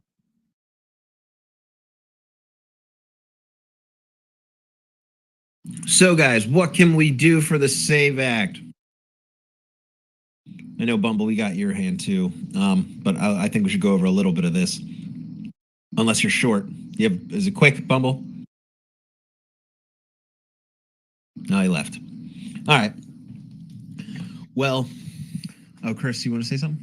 We can spend. That's what we can do. All right, guys. So with the SAVEAct, we sit here and we go, what can we do? How do we give our best shot at trying to get the Senate to push this? Well, the way that you should do it and the way that it was designed is that, you contact your representative. You can also try and contact other representatives. And you also should probably try and find out where they stand. So I think I saw somebody who was posting that they were already actually calling some of their representatives. So are we dealing with the Senate now, not representatives? Senate's still a representative, just to true. Yeah, past the Trying to House be already. specific. It's in the Senate. It's in the Senate. They're going to bring it to the floor Not next to bust week. balls or anything, Vinny. Yes, no, you're right. You're Senate representative. Yeah. So did you hear me? What'd you say? Oh, I was just saying it's in the Senate, and they're supposed to bring it to the floor next week. And it's tied to the continuing resolution, as we know, which they should be happy. They always kick the can down the road anyway. So, there's pretty good ways to frame it because they're kind of walking right into it, complaining about Russian and foreign interference. Well, I tell you what, that's what we're trying to prevent is the foreign interference and save democracy. I would use the same phrases and words that they've already used, in my opinion. And I also went ahead, I put in the chat the scripts that our dear Chris helped us out with. And for a script for your phone conversation, a script for a text, and also a link to skip for email. And Kelly, if you can you put that, you should put that all in the Nest. I think the Nest, people go in the Bubble, but the Nest is always the easiest place. Which is better, because I put the document, the Substack, I put I put them in both. That has all the links in there. Okay, I'll go ahead and start putting it in a Bubble. Okay. Or you could put it into one post. Well, I did. Yeah. Well, it's in a Substack. Yeah, then I would just put the Substack in the Nest. It already is. It's the first Oh, one. then there we go. Yeah, and so if you're confused, you don't know who your senator is. Some states I think have the senator represents parts of it, And I think some states it's just the senators represent what is it? The whole state itself, and there's just two of them. I forget. Well, the But phone was, Vinny, in there. We also included the phone extension list of all the senators. We also did a link where in Congress they maintain all the X handles for the senators and the representatives. So I provided that link as well. So you can find that pretty fast. And for the fiscal note, if you're going to email or send a note, that thing, that fiscalnote.com, I think that's what it is. It's in the chat or in the Substack. You just give them a zip code, they'll look it up for you, and all you have to do is copy, paste, put in your note, and send it off. Well, they'll to work for you. There are two paths here. So the House has passed the bill. There's a companion bill in the Senate sponsored by Senator Lee, along with 23 other Republicans. It's been put on the Senate calendar, which doesn't mean that it will be ever called, but it's been put on. And the Speaker of the House has said that he will tack it on to a CR if the Senate fails to vote on it. So if the Senate decides that they're going to vote on it and add amendments and pass it and send it back to the House, then it has to go to a conference committee. And then the Senate and the House have to agree on what it is that they're going to pass. And then once they agree, then it has to go back, and then both houses have to pass the conference bill, and then it goes to the president. The big problem here is that even if you get the Senate to go along with amendments on a bipartisan bill, the chances that Biden is going to sign anything that has to do with voter integrity are pretty close to zero, unless he's put in the position of having to shut down the government. And then the question is, how long is he willing to allow the government to be shut down? So I think that the longest government shutdown that we've seen in recent history was during the Clinton administration, and that went for almost 3 weeks. Think about 20 days. I thought that was Obama. I thought it was Trump. I'm pretty sure Trump had the longest one, but here's a question, Chris, I have for you. The timing, we have 2.5 months pretty much before the election. Is it strategic timing, or is it too late? Like, is it strategic in the sense that it's pressuring the Democrats to have to, vote for it, or, we're stuck in government shutdown? Or is it something that should have been brought up a while ago? What do you think about the timing of it, Chris? Well, is it strategic, the best timing, that they waited till close to the election to do it? Or should they have been doing this for a while? The House passed it a long time ago. The House passed it in July. But, realistically, we've had 4 years here of, since the election of 2020, and 2022 was 2 years ago. So, yeah. We've had plenty of time, but my question is the timing, is it strategy that they're waiting till the last minute here to put them between the rock and the hard place? Or is it something that should have been done a while ago? That's what I'm asking you. What do you think of their strategy of doing this? I think it's the whole thing's constitutionally, the whole thing is stupid, because every federal election bill that with the exception of the Voting Rights Act, has, and even that is pretty much been an abject failure, because the Constitution basically gives the states, carte blanche on how they want to run the elections, and with the exception of saying, okay, you don't have to be a property holder, and you can't have a poll tax, and you can't require people to have a certain level of education. Without those caveats, then the states can set the time, manner of elections, and then the election day is pretty much set out. And since the middle 1990s, we started with early voting in earnest, and things have pretty much gone downhill since then. But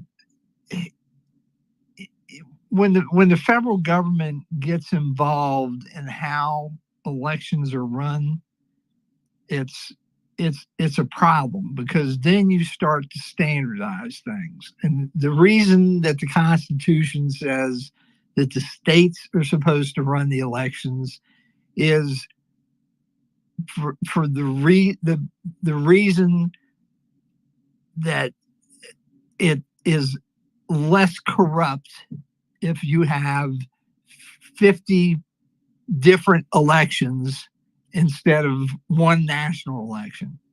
You don't want a centralized government running the election. But this is for an ID, Chris. This is just to make sure people have proved their citizenship. Yeah, we should only have citizens voting in this, and then I understand that, but this is also how we got motor voter, which is why we ended up with the problem that we have to begin with. These states should be held to account. I'm sorry, but if states are violating people's Second Amendment rights, like what happened to Dexter Taylor in New York, they should be, they're violating our union, the agreements of our union. So those states like that are going against what we agreed upon in the Federalist Papers, to become a union. We didn't have this big problem until we had this motor voter bill, where everybody got to register to vote at the DMV. This was not a massive problem until then. They came up with this idea that you go to the DMV and then all of a sudden you get registered to vote. No, that's ridiculous. Yeah, I agree with that. That's ridiculous. When I was 18 years old, very shortly, after I turned 18, I went to, up to the registrar of voters, and I registered to vote. It was not that difficult. You know what? You're making me think, Chris. I'm going to go check if I'm registered to vote, because that's ridiculous. If I am, I'm going to demand that I be removed, because I can't vote, legally, so who knows, maybe somebody might cast a vote on my behalf or something. Yeah. And they have voter registration drives by parties. Okay.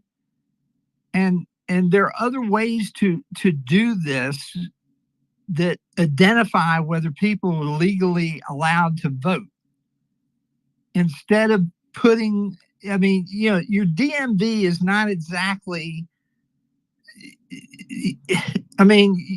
you'd have better people at the post office. But this is why they did it, because they wanted the illegal immigrants to weigh in to get them voter ID. Well, the first thing, Kelly, what they did is they did it to DMV, okay, and then they gave the illegals driver's licenses. I know, that's what I'm saying. Exactly. Well, it's convenience, right? Yeah, No. because of you don't have to prove, there's not the way you have to prove your citizenship at the DMV. Well, you used to. When I Not got even- my driver's license, I had to give them a birth certificate.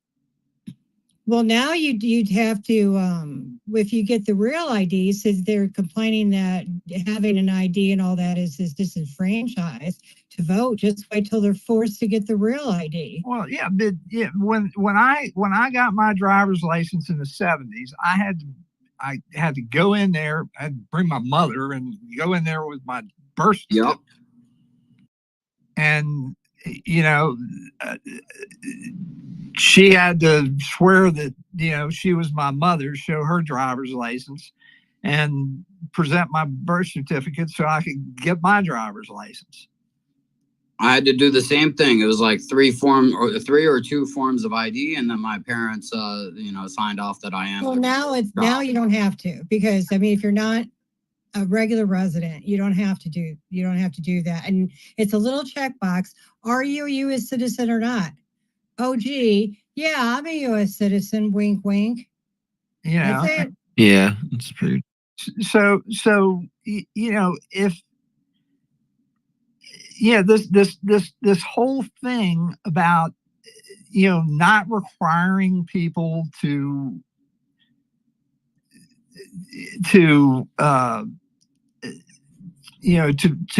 be a citizen for very basic things, to prove residency, or to do just basic stuff is just part and parcel to destroying the damn country. It's like tearing the border down from within. And you just can't do that. And we wouldn't be put in the position that we're in to have the federal government do the state's job for it. These states shouldn't have to, when the state says in the state of Virginia, you have to have an ID to vote. Okay. Nobody in the state of Virginia questions that. You go across the border to Maryland, where I used to live, you didn't have to have an ID. Okay. But when you go to vote, they say, what's your date of birth? Where do you live? And if you can't answer those questions in short order, you go stand in the line with the kids from the short bus, and they figure out whether you qualify to vote. You don't have to have the ID, but they're going to make sure that you're who you say you are. So you may not have to have the ID, but you're not going to get away with voting. But even so, the federal government should not have to chase after the states. The states should be able to, the requirement is on a national basis that you have to be a citizen to vote. But what if other states don't trust other states and how they're running their states? Does that break up our union? Do we secede from those states, or do we force those states to secede from the union? Because they're not lining up with if we're going to keep getting bullshit presidents and illegitimate elected people, then what's the point of having a union with people that abuse that union? That's the question. People abusing the violating the Second Amendment right in New York. Why do we have to comply with these states? These states need to comply with our Constitution and our agreement of our union. The problem in 2020 I was not understand voter state ID. sovereignty, but The problem in 2020 was not voter ID. The problem in 2020 was that you had more ballots than you had people that voted. Yeah. Well, they need independent audits. You know, that they need to have other states come in and independently audit it. And it needs to be done by several from different parties. And I mean, it's just, and that needs to happen in the swing states. It needs to happen in these problem areas where we know we had issues last time. I think any place that had a lawsuit that was brought against them, even if it didn't get heard, those states should be assigned an independent audit, or to have, like, you know, representatives, multiple representatives from both parties there during the counting process. It's the law in most states. You do realize that this bill is only for federal elections, right? This is only for pretty much voting for the president. But it's still run by the states. I understand that, but what we're combating is we can't undo what some of these states already did with the driver's license, okay? So you're having to, treat the symptom of what happened. But, I mean, they have to have a real... You know what I'm getting at? I mean, you can't undo what's already been done. But this is a step towards undoing it, you know? Yes. Yeah, it is a step towards. This SAVEAct is a step towards it. Protecting our voter integrity, at least at the federal level. Protecting our democracy, Kelly. Remember, we're going to use the same things that they say. Yes, protecting our democracy. If Kamala Harris gets in office, I would want Florida to secede. Personally, that's my personal opinion. All right, guys. So we got a couple hands. Mike was here earlier and very patient. Mike, real Mike Todd. So go ahead, man. We'll let you jump in. What's going on? Yeah, thanks, Vinny. I appreciate it, man. Listen, guys, I want y'all to think about something.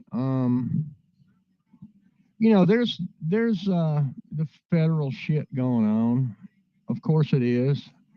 Anytime the federal government gets involved in a state and starts throwing all their money at these states, these politicians get bought out in these states. But what you got to realize, each of us in our own towns, who's got the authority, the real authority?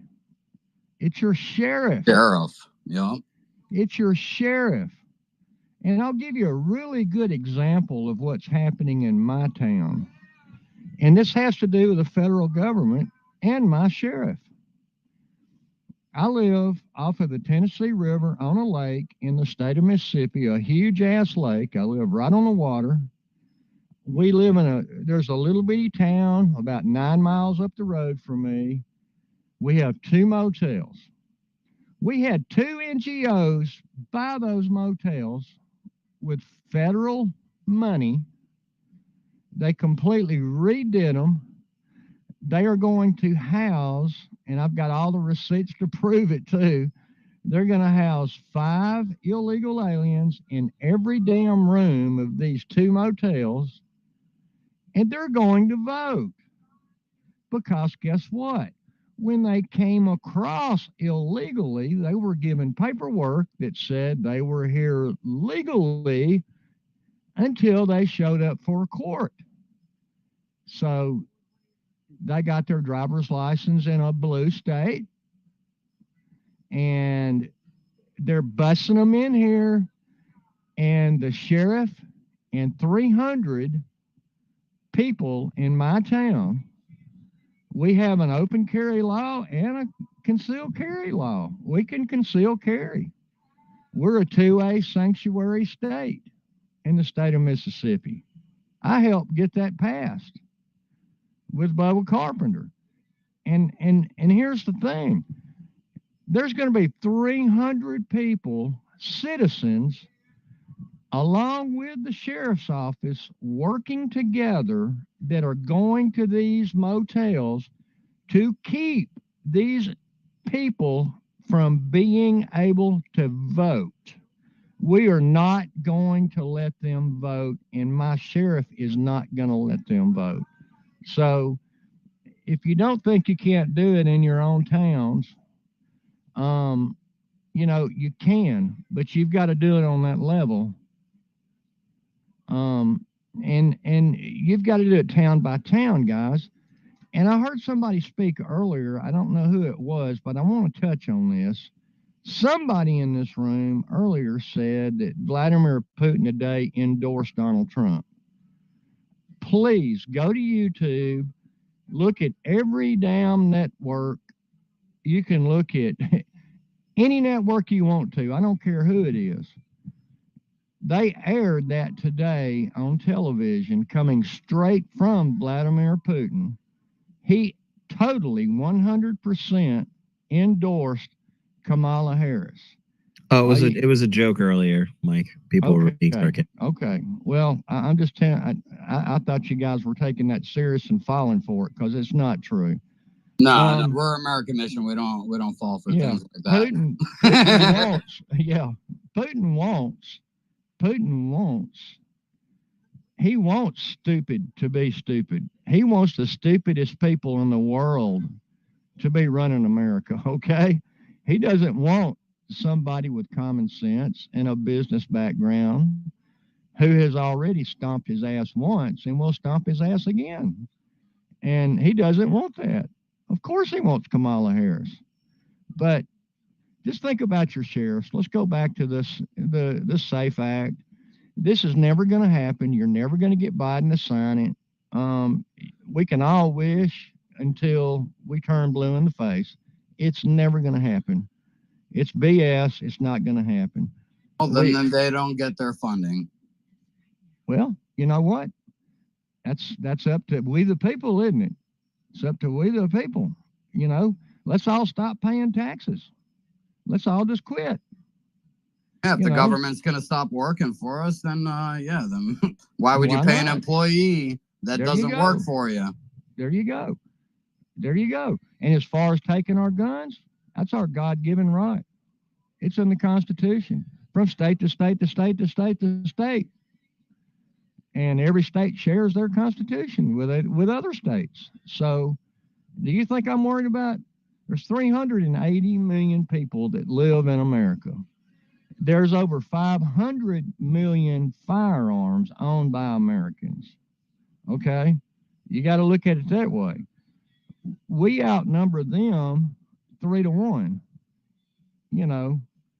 and those guns that we own are for our protection from our government committing tyranny against we the people. So, guys, let me go back to the SAVEAct. I'm sorry I'm rambling on here a little bit. I'm just upset over this stuff, but don't think that the SAVEAct is ever going to get passed, because it's not going to happen. Talk to your local sheriff and make sure he's on board with everything that's going on in your town, and you'll do more good than you ever thought you could. And Vinnie, I really appreciate you letting me speak, and I hope y'all listen to what I said. Thank you. No, what's it called? I appreciate it, Mike. I will say we got to get away from the whole, it's not going to work. I understand there's sometimes the whole political thing, and the thing that I think people on the right just need to realize is that this is a war of attrition. That means constant pressure, and it's made to exhaust you. It's made to make you give up. That's not what American Mission's about. We are going to do the right thing. We're going to keep exercising our system and doing what we need to do. Yeah, do what Mike said. Go to your sheriffs. It probably will serve you better in the short term to do that. But long term, putting pressure on senators, getting that muscle back of, hey, we are going to talk to our representatives. We are going to talk to our senators. Like, this is the time now to at least take the time to call your senator, even if you feel like it's worthless, because it's grains of sand that make a heap. And then that heap can make a beach. And I agree, Vinnie. I wasn't trying to say that anymore. I agree with what you're saying, but look how much time we've got left. What can we get done? That's where I'll agree with you. Is I tell people all the time, I've been saying this for like months, is get friendly with your local sheriff. Have their phone number on hand. If you're a poll worker, have that number on hand. If anything goes down, you can call on your sheriff, and that's the he'll help resolve things. They're not able to get involved in elections unless there is some sort of mishap. So if they're called on, then they have to respond. So you got to get friendly with them, let them know who you are. That way you build that relationship, and then when the time comes, voter day, some mishaps or some mischievous things going on, you have that number on hand, and he'll come running. So that's what I'd say. Vinny, we do have some people waiting and requesting mics. Do you want to cycle some people down and bring them up? Yeah, Hey, sure. guys, listen, guys, I'll drop down so some more people can come up. Not a problem. Yeah, Vinny, I need to drop down for a bit. I'll be back in a bit. All right, just make sure you send the co-host back so we don't get co-host glitched. No, guys, I think it's good. What's it called? The black pill of our system is what makes it so that we're ruled by these retards. So I understand that everyone is black pilled about the system, and there's corrupt people that no matter how much you ask them, hey, I want you to vote for this, they're not going to care, and they're going to screw you over. But the only way that it changes is if we actually use the system that's in front of us, or we overthrow the system, which I don't want to experience that. I don't think anyone here realizes how horrible a situation that actually is for humanity, especially when it's brother versus brother and all that kind of stuff. Because the thing is, war is evil and ugly. A civil war is honestly the worst, because it's brother versus brother, father versus son, all that evil, crazy stuff, and that's the last thing we want. So if we can do this peacefully, and we can do this through the measures that we have, that's what the whole point. Politics is literally supposed to be war by different means, and that means taking it seriously and stop acting like just because it's hard or it might be broken that we can't use it. We have to.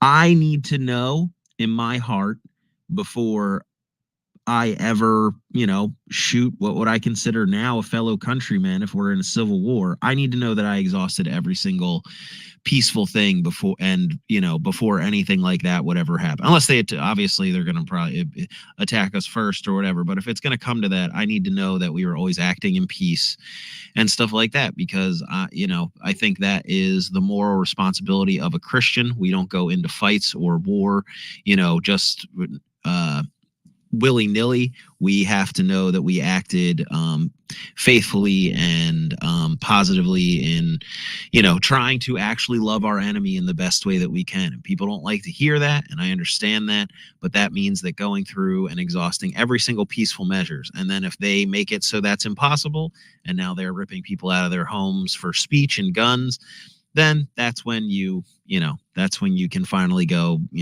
Lord, forgive me. Hopefully this is, in your, and defend yourself, because that's what it is. Because that's the thing. It's interesting. I hear people saying like, oh, don't get mad about voting or gun things. Like, they're coming for your voice and they're coming for your sword. And like, those are the two things biblically, Jesus said, give up your cloak and go get a sword.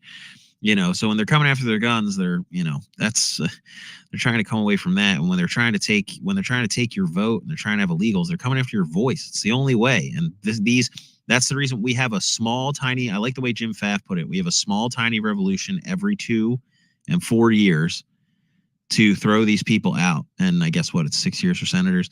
So every couple times we have these little things. So we might as well use them. Vinny, I appreciate that last guy's take on the sheriffs, but we're here on a mission, and it's almost like a Jared. I'm sorry, but it's like you see that we're pushing this initiative for people to reach out to their senators, and you're coming in here and you're telling them, oh, it's not gonna happen, it's not gonna happen. I'm sorry, take that somewhere else. I'm sorry, we're here on a mission, and if you're gonna take away from that mission, I'm sorry. We're trying to do something constructive here. And I agree with what you said about the sheriffs, but taking away from that, it really feels like I'm boiling inside a little bit. Adam, it's good. It's demoralization. I don't think you meant it like that. I think it's just you see people who are demoralized, and that's part of their plan. I understand. That's the reason why I pushed back on it. It wasn't because I thought he was. I'm not mad at the guy. You know what I mean? I love and respect him as an American, but you know what I mean? It's just like, hey, we're trying to focus here. We're trying to initialize people to go do this and reach out to these people and put the pressure on them, you know? Yeah. And Well, I think, you know what it is? I don't want to take away from our mission here. Absolutely. I think it's, what is it? I think what they more or less like to say is don't get your hopes too high. I think that would be the balanced thing to say. Do it, but don't think that this is going to be the thing that saves the country. But like you said, we have to exhaust. Yeah, we have to encourage Mike Johnson. This is the hill he should die on. Period. And it's hard. Exactly. Make Biden reject it when, you know what I mean, and put himself in that position. Make them have to defend it, and you know, because if all of a sudden, you know, you have Kamala Harris and all these people saying, no, we got to do this. And you have normal people going, wait, We need the illegals to vote or we can't win. Yeah, well, they're not going to come out and say that. They're going to say some other crap, but that's all they're going to, you know, I mean, people aren't that stupid, and people are going to be paying attention soon. So I think it's smart. I think way more people are paying attention now than they were a month ago. So, all right, Brig Jeffs, what's going on, man?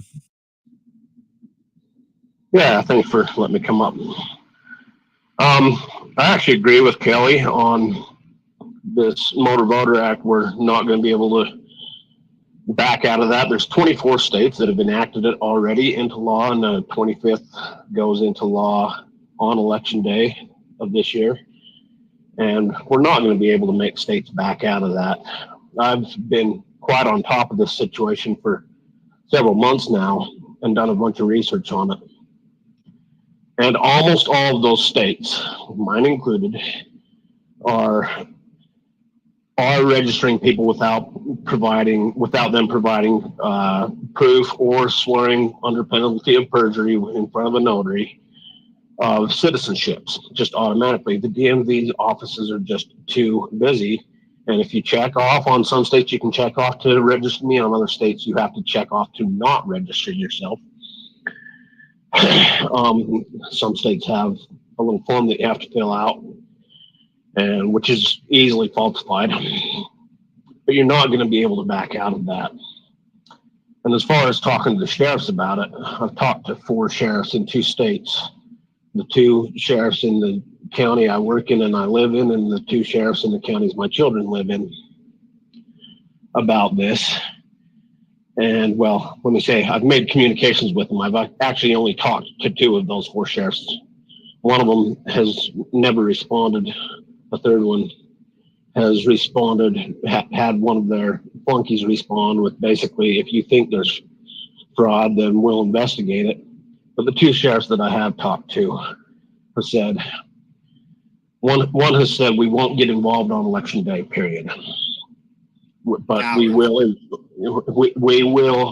investigate anything that you can prove hard evidence that somebody that you know in your community that is illegal, undocumented, has voted. We will investigate it. Now, the 4th sheriff is a very constitutional sheriff, and he's all gung ho for it. He's like, yeah, call us on Election Day, and we will come down there.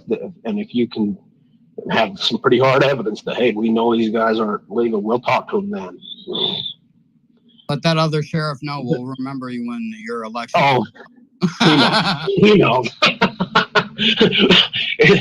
He absolutely knows. And the good thing about it, he's actually the sheriff in this county where I live, so he's a sheriff that I can vote out. The other sheriff, the very constitutional one, is in.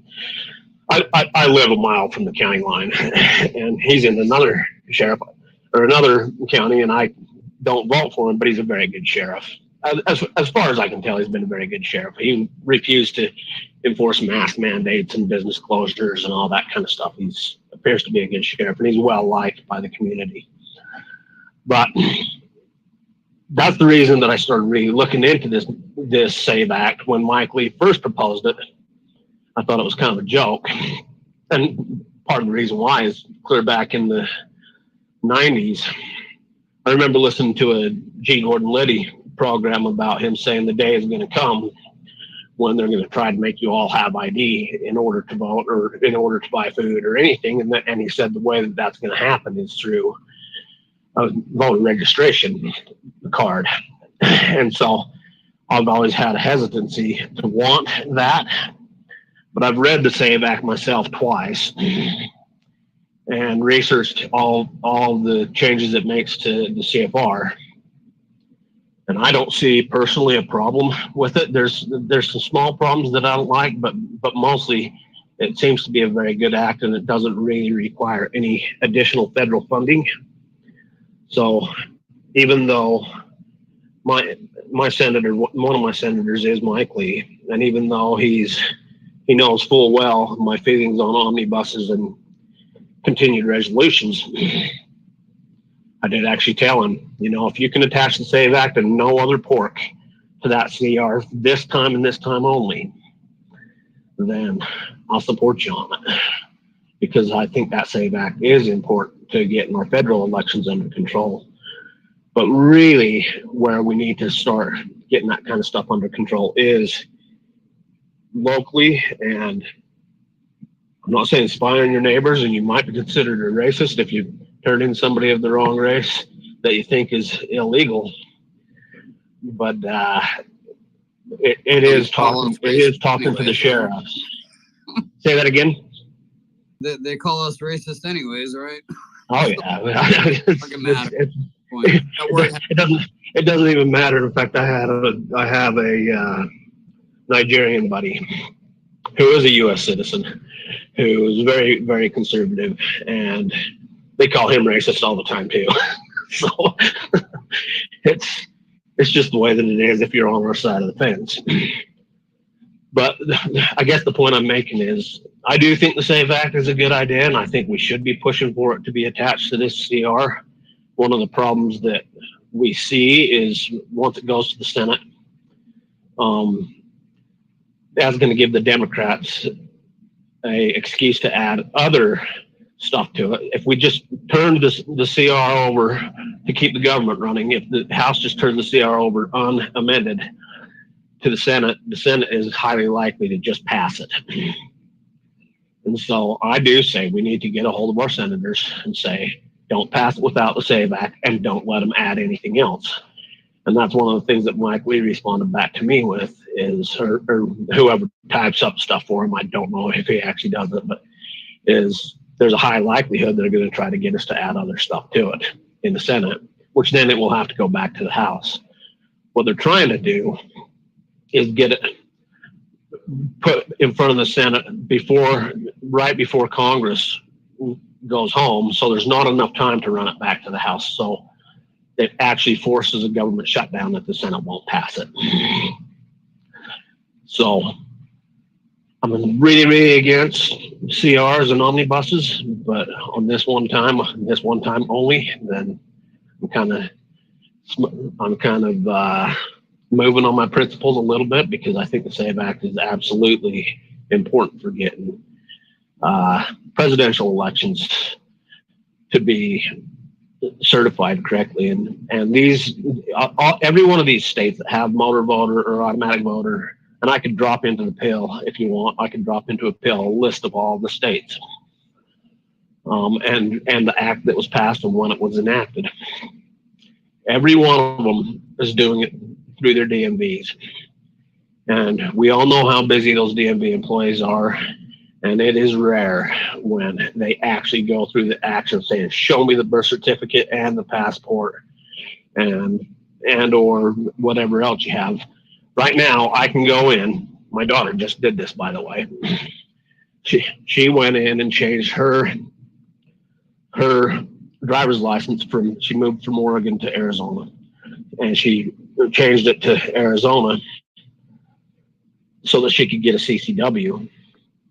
And they automatically registered her vote just off the fact that she had an Oregon driver's license.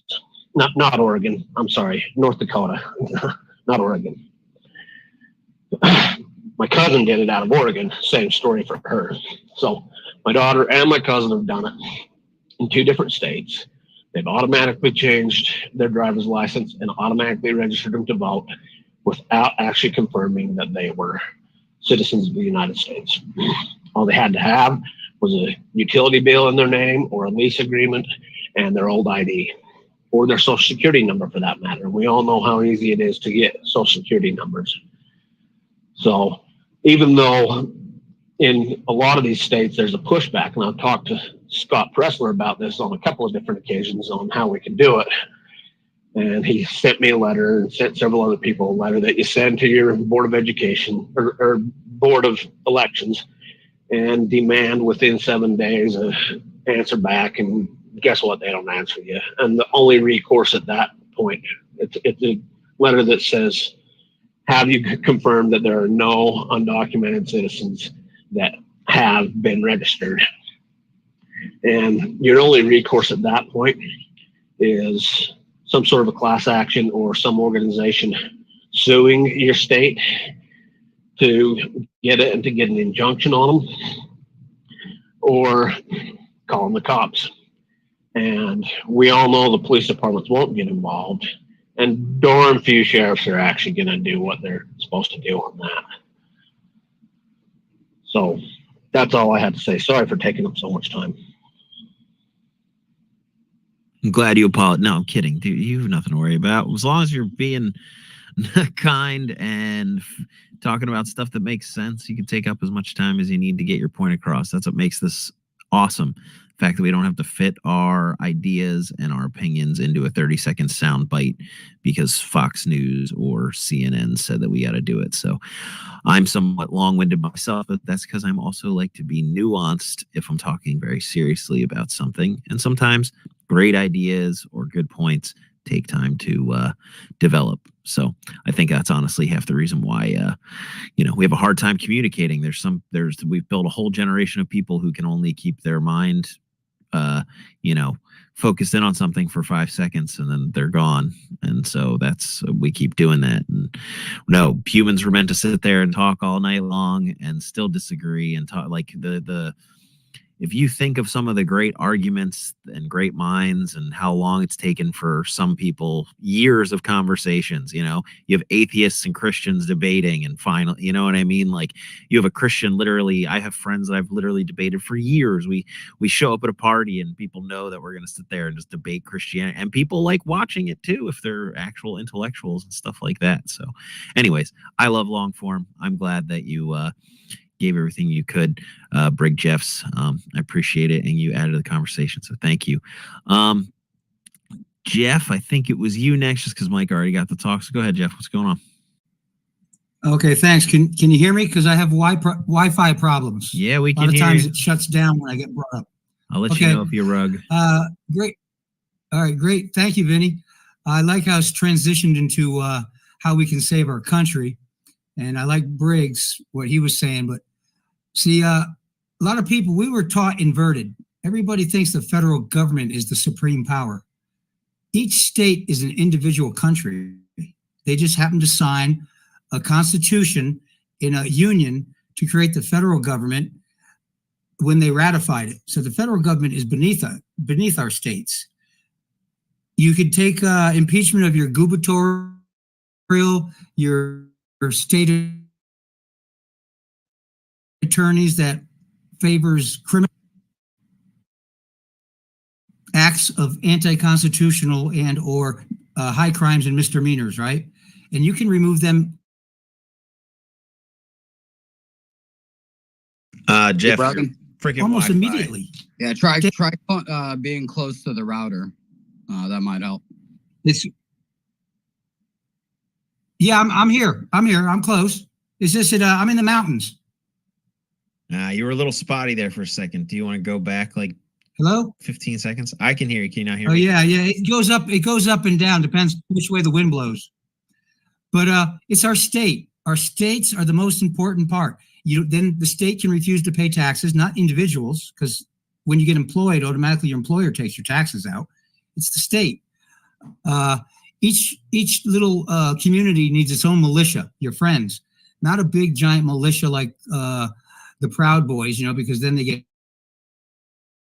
infiltrated. The VFW, 1.8 million veterans are in VFWs with 9,000 lodges across. There's 2 to 3 lodges per county in America. Your gun clubs. You know, you got to protect yourself. I'm sorry, I don't mean to scare people, but I'm worried. I'm really worried about the 19 farms, Chinese farms next to 19 military bases. You know, where did those 30,000 Chinese military guys go? To the farms? They say, oh, they're picking marijuana. Yeah, right. We need to start taking back our states. And if you control your state, you could just ignore DC, because we created DC through ratifying the Constitution. And if they're acting unconstitutional, null and void, ignore them. Hello? Yeah, we can hear you. Oh, it locked up, didn't it? Oh, we can okay. hear you. I thought maybe. Yeah, but that's the most important thing. Go out tomorrow. You got to sign a petition. Read. I posted underneath the banner gubernatorial impeachments. Each state is different. You got to look up your constitution. It's not a federal constitution to impeach. Okay, but you can do it. Remember Nunes? They tried to Gavin and Nunes or whatever in California. They impeached him, and it did pretty quick. But of course, they rigged the election to keep him in power. But you could probably do it within a month if you get your people to back you and you threaten them and the legislators. Because look at all these attorneys that are letting criminals out the next day and arresting citizens for defending themselves. This is sick. This is Obama's secret military invading our country. He said he was going to have a secret military, and it's happening. And I don't like it. I don't like it at all. Thank you. No, thank you. And what's it called? All it takes is, you know, the people who really love this country and are well armed. It wouldn't take long for them to get rid of these people. That's the thing. They think they can do these things. They don't understand the weaponry and the veterans, and you know, most of the good people who are military are out of the military right now. The people who are in the military, a lot of them are blind followers and took the vax and all that. And there's still a lot of good ones too, obviously. But I would trust a lot of the people that are out of it and are a little older than the people who are in it today. Let's just be. Yeah, but it's all about organizing. It's all about organizing. I was gonna say you might get a trans MK Ultra vaxxed pilot to fly that F-16 to bomb us, but that's about it. You won't get all of us. Yeah, we'll just have to yell. We'll just have to yell, I'm a Z, and you'll go by. What's up, Commander? Mike, you already spoke, and Commander's a friend of the show, so I'm gonna go with him, and then we'll go to you. What's going on, Commander? How are you? Good to see you. I'm good. I got back from my daughter's volleyball game, and they won first 2 sets. So I don't know what I've missed. I was gonna jokingly pretend I was Pierre Delecto, Romney's old secret name, if you remember. But you guys sounded pretty black pill for a little bit there. Then I was getting low on battery, so I had to drop down and come back in. So is everyone doing okay tonight? Hope everyone is. 100, yes? Commander. All right. So what's the consensus that the SAVEAct is a good thing, but it's not going to go anywhere? And so you guys are black pill tonight? Because usually that's my lane. Go ahead. We're back on board. We're back on Go Team. We're going to do this. We're not black pilled. Somebody just came up and kind of was just like, it's never going to happen. We understand it's an uphill battle, and half of it is about getting them on record. And that's the thing that people don't realize. They're still worth having a fight, even if you're going to lose. That's the thing people don't realize. Even when you're younger, it's something that you learn. You still fight the bully, even if you're going to lose, because then they know you're ready to fight. And they don't like the fight. The fight's not fun. And that's why I said this is a war of attrition. Especially when they know they're wrong, it's got to be eating away at their souls to be sitting there and lying about this all the time. And so it's just a time, you know what I mean? It's about making them defend their positions. And that's the thing. We've sat around and go, oh, there's no way we can win. It's like, then of course, with that attitude, you're never going to win. You know what I mean? So if we would have done that in 2016, would Trump even been president? No. People, you know, a lot of good people that I know fought for that, and they got me to not vote for Bernie, and that was from efforts from them. You know what I mean? So it does work, and that's all you got to do. It's not also just flipping everyone to Trump and all that kind of stuff. It's also turning people off, and also people who want to cheat. They hear some of the stuff and they go, oh, you know what? Maybe I don't want to cheat, you know?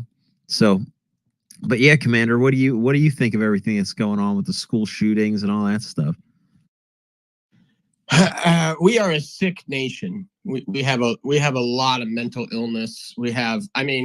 I'm still trying to get my head around.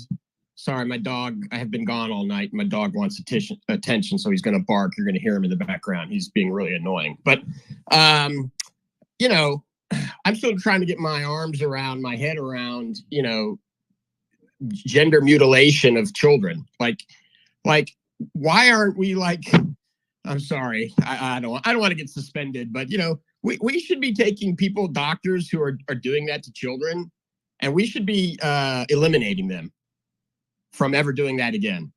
Okay. So I don't understand all the craziness that's going on. And, you know, long time ago, Dustin jokingly said I was, you know, Commander Black Pill. So I've tried the last 6 months to not be so Black Pill. I don't know what's going to happen. I think it's like a coin toss. It can go either way with the SAVEAct. But, you know, they're going to cheat no matter what. So the question is does the Trump campaign have the team in place? And these are mostly lawyers. Do they have the team in place to push back and deal with the cheating? That's the question, because we don't want to have a repeat of 2020. So I don't know. I don't have anything good to say. So I'll just shut up and listen. No, I think that's a good, what is it? A good idea and criticism. But from what I understand, the last thing that I heard, I wish I could remember who said it, but I think they had like 70 lawsuits just waiting for the election. So I think they're trying to be proactive this time. And by the way, guys, I'm also working for some groups that are doing canvassing for Trump and all that kind of stuff.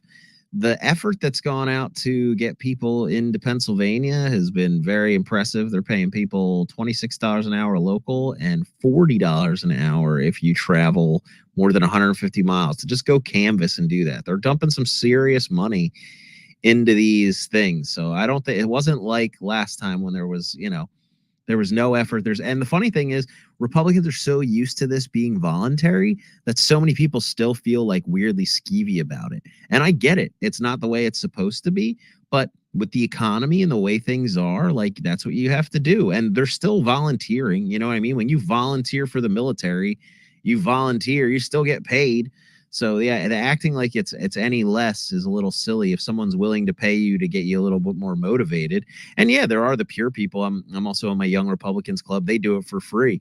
So like, but I don't think there's anything wrong with that. And by the way, guys, what's so crazy, right? I was getting ready to go on the road with Dustin and Tim and all these people, and then the funding for crypto stuff kind of got pulled back. And what's so crazy about the whole thing is I found out that Pennsylvania is right now, I believe, considered the most important state. And then I am also in the most important county. So I think there's a reason why God does everything and works in mysterious ways. But I was getting ready. I didn't even realize I was running away from where the real fight is.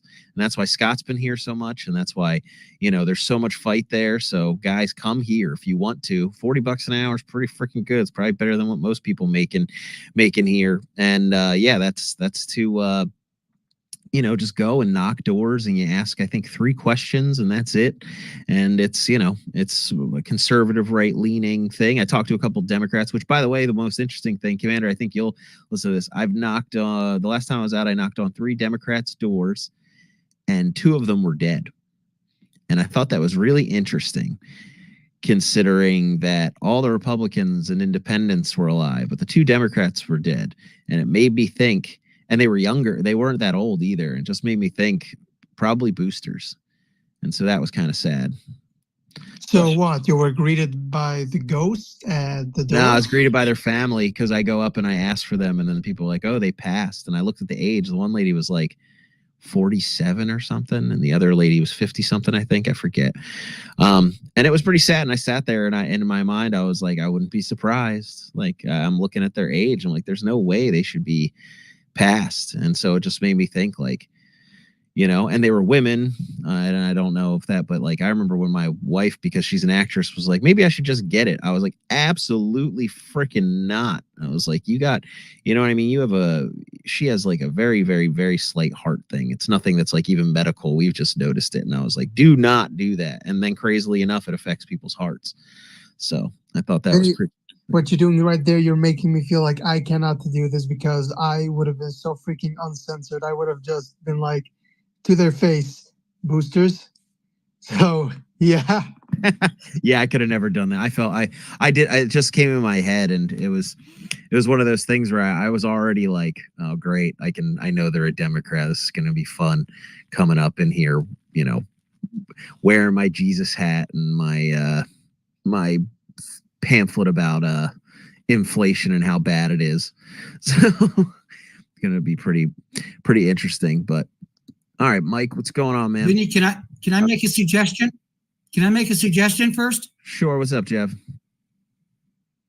You go when you go to Pennsylvania, contact the local VW and DAV officers. They're not government affiliated; they're independent.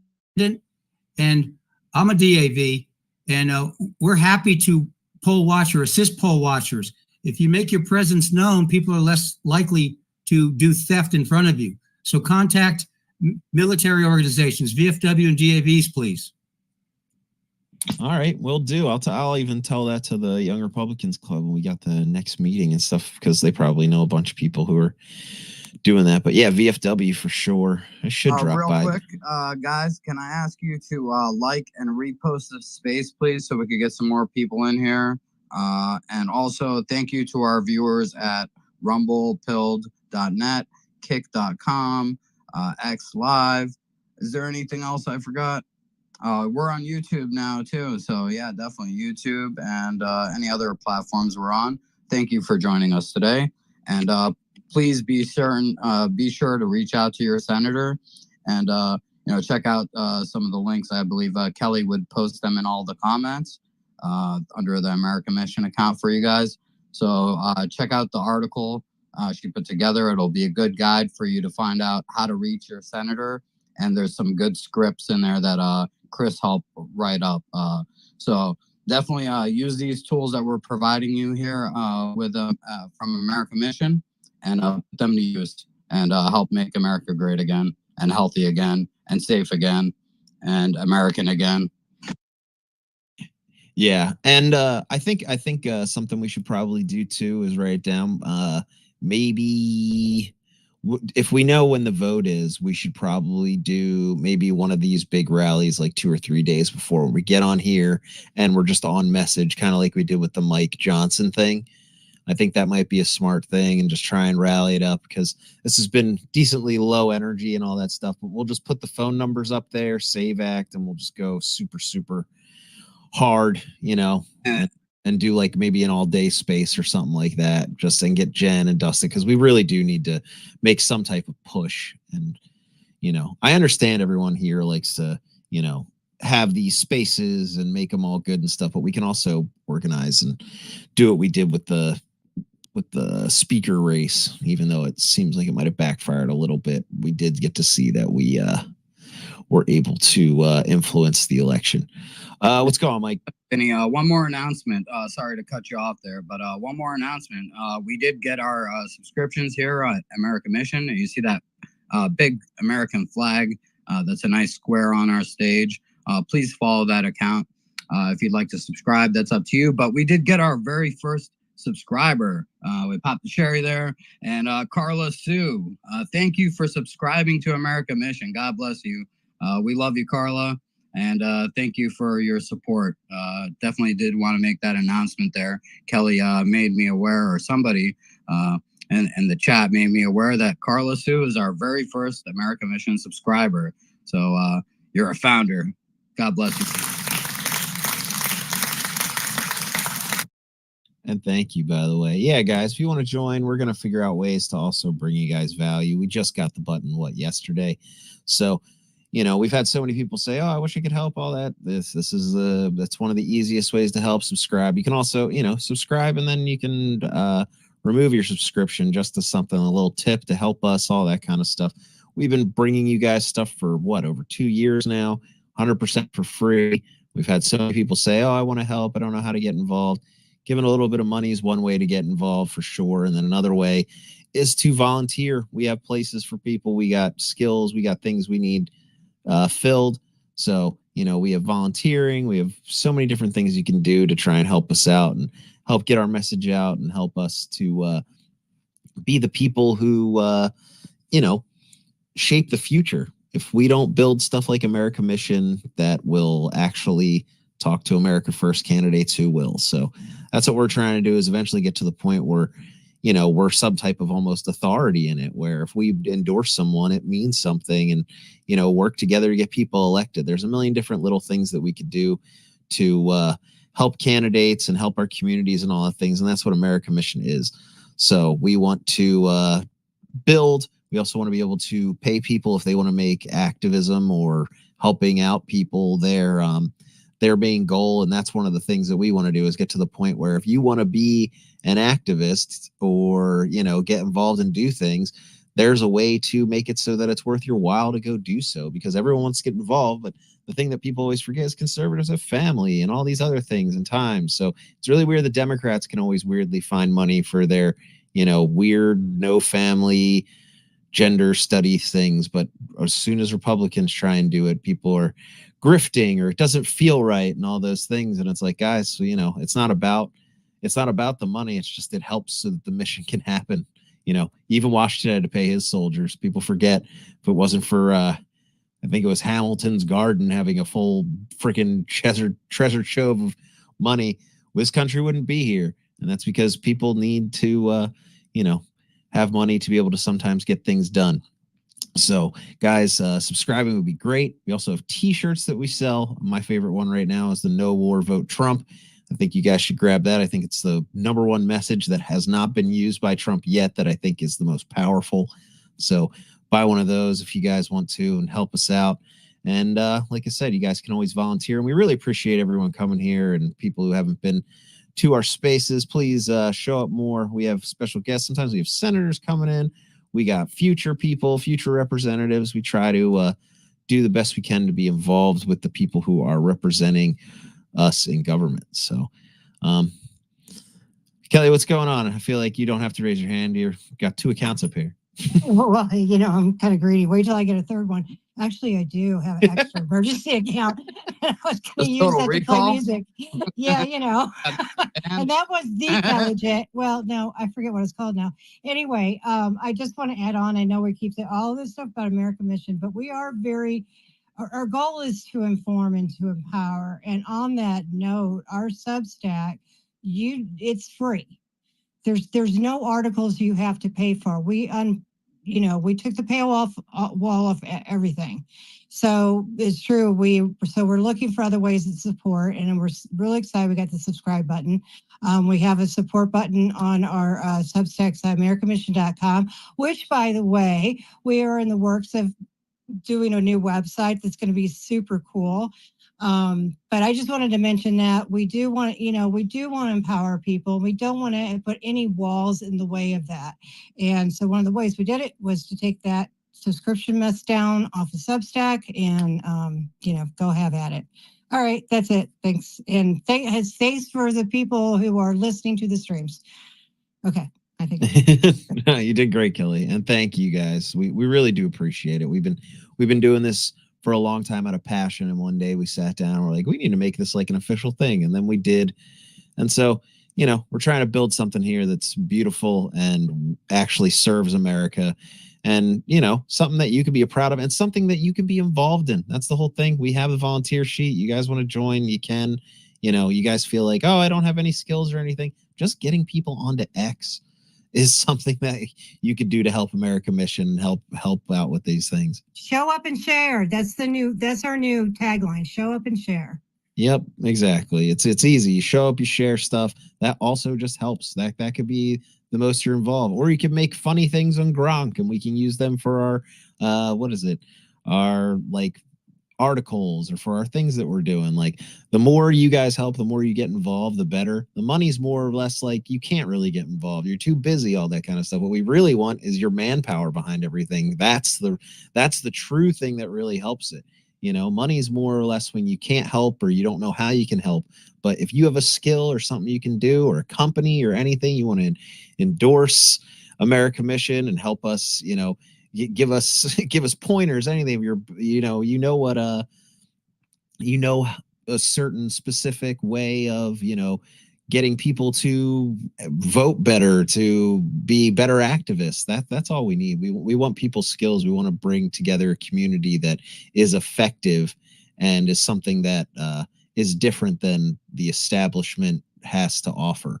Well, like, our goal literally is kind of to take over the Republican Party. We've kind of already seen it. We kind of want to do that because, right, we see that it needs to be taken over by people who are America first and build a totally different infrastructure that isn't corrupted and based off of all the grand old parties, things that they do that are already old and antiquated. We want to be the new rebirth of that party if possible.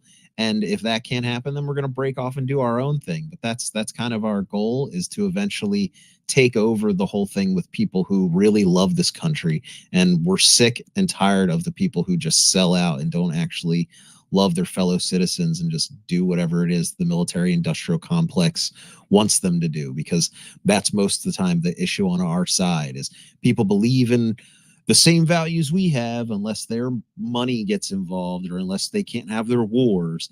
And that's the difference between us and rhinos, is that they want to protect their big business interests, and we want people to come first. We want the American people to benefit from everything. So, well, Vinny, I'd actually say we're bringing the Republican Party back to its roots, where it used to be, right? Like, not what they've perverted it to be. You know what I mean? So that's where I look at it, is like the Republican Party is a good, and it has been a good thing throughout the history of the U.S., except for the past, like, you know, couple decades here. So yeah, we're just bringing it back to its roots, I would say, and taking it over and bringing it back to its roots because it's been perverted by these people. So yeah, 100%. yeah, reformation. And you know me, I joined the Republican Party only to vote for Donald Trump. It was Dustin who sold me on the idea that maybe we can take it over. So that's the reason I'm here. I don't like parties. I hate the idea of parties, but we gotta work with what we have. And the Democrat Party can't be taken over. And plus, it's full of a bunch of commies who do whatever the highest ranked person in the room tells them to do. And that's not the way I've ever been. I'm always too independent to be either. So, and now I see what we have to do. But go ahead, Mike, you had your hand up and wanted to add something. How are you? Yeah, thanks, Vinny. I really appreciate y'all letting me come back up. I wanted to kind of calm Adam's nerves down. Maybe he took me the wrong way a while ago. I'm not saying that, you know, the SAVEAct, I'm all for the SAVEAct, Adam. And I want you to know that truly from the bottom of my heart. I'm all for it. I was just trying to get across to everybody that, you know, locally, on the local level, you can have an effect, you know, in your state. But as far as getting in touch with your senators and everything, oh my God, I've done all that and done it and done it and done it. And I stay very active in it. And by no means did I mean to mislead you in any way if you thought I was trying to black pill the room or anything, because I wasn't. I'm all for the SAVEAct. But, you know, Vinny's got a good point, and that is, we know when it gets to Biden's desk, he's not going to sign it because of that very fact. But at least we got him on record for doing it, and we can tie Harris into that, and it makes a lot of sense. And you guys are right. And I'm all about American Mission, and I love this space.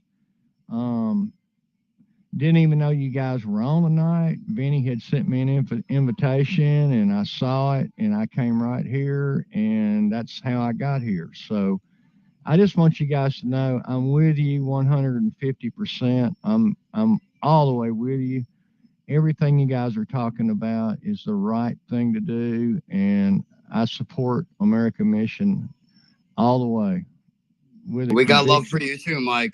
No hard feelings, brother. Of course. That's okay, Adam. I just wanted to calm your God nerves bless you, a brother. bit. God bless you too. I did, I did. I guess everybody took me the wrong way. I mean, it's just that I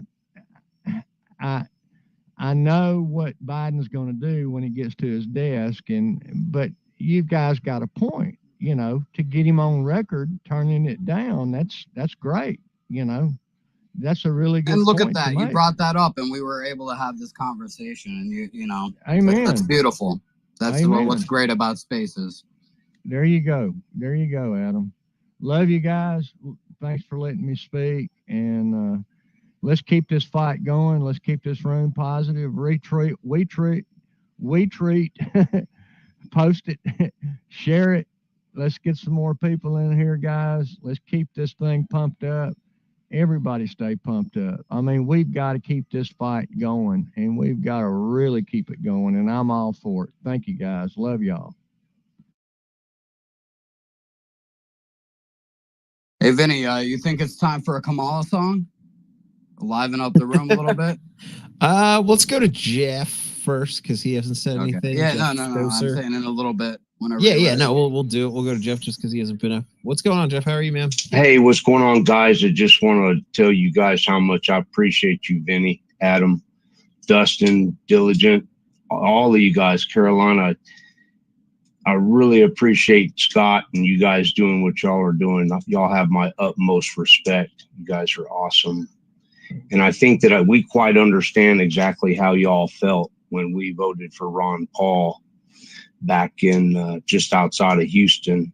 He was libertarian, and the game was being played against the Democrats and Republicans, and so we chose Ron Paul. And I think the same is in effect when, and this really disappoints me, Vinny, for the Democrats in particular, to call people racist, like yourself or myself or Adam or anybody else on this podcast that have displayed zero racism. I've seen it. I've been watching all of you guys for months and months and months and listening in the back. And I've listened to everything you guys have had to say. And I just think that's pretty despicable, sort of like being called the deplorable. And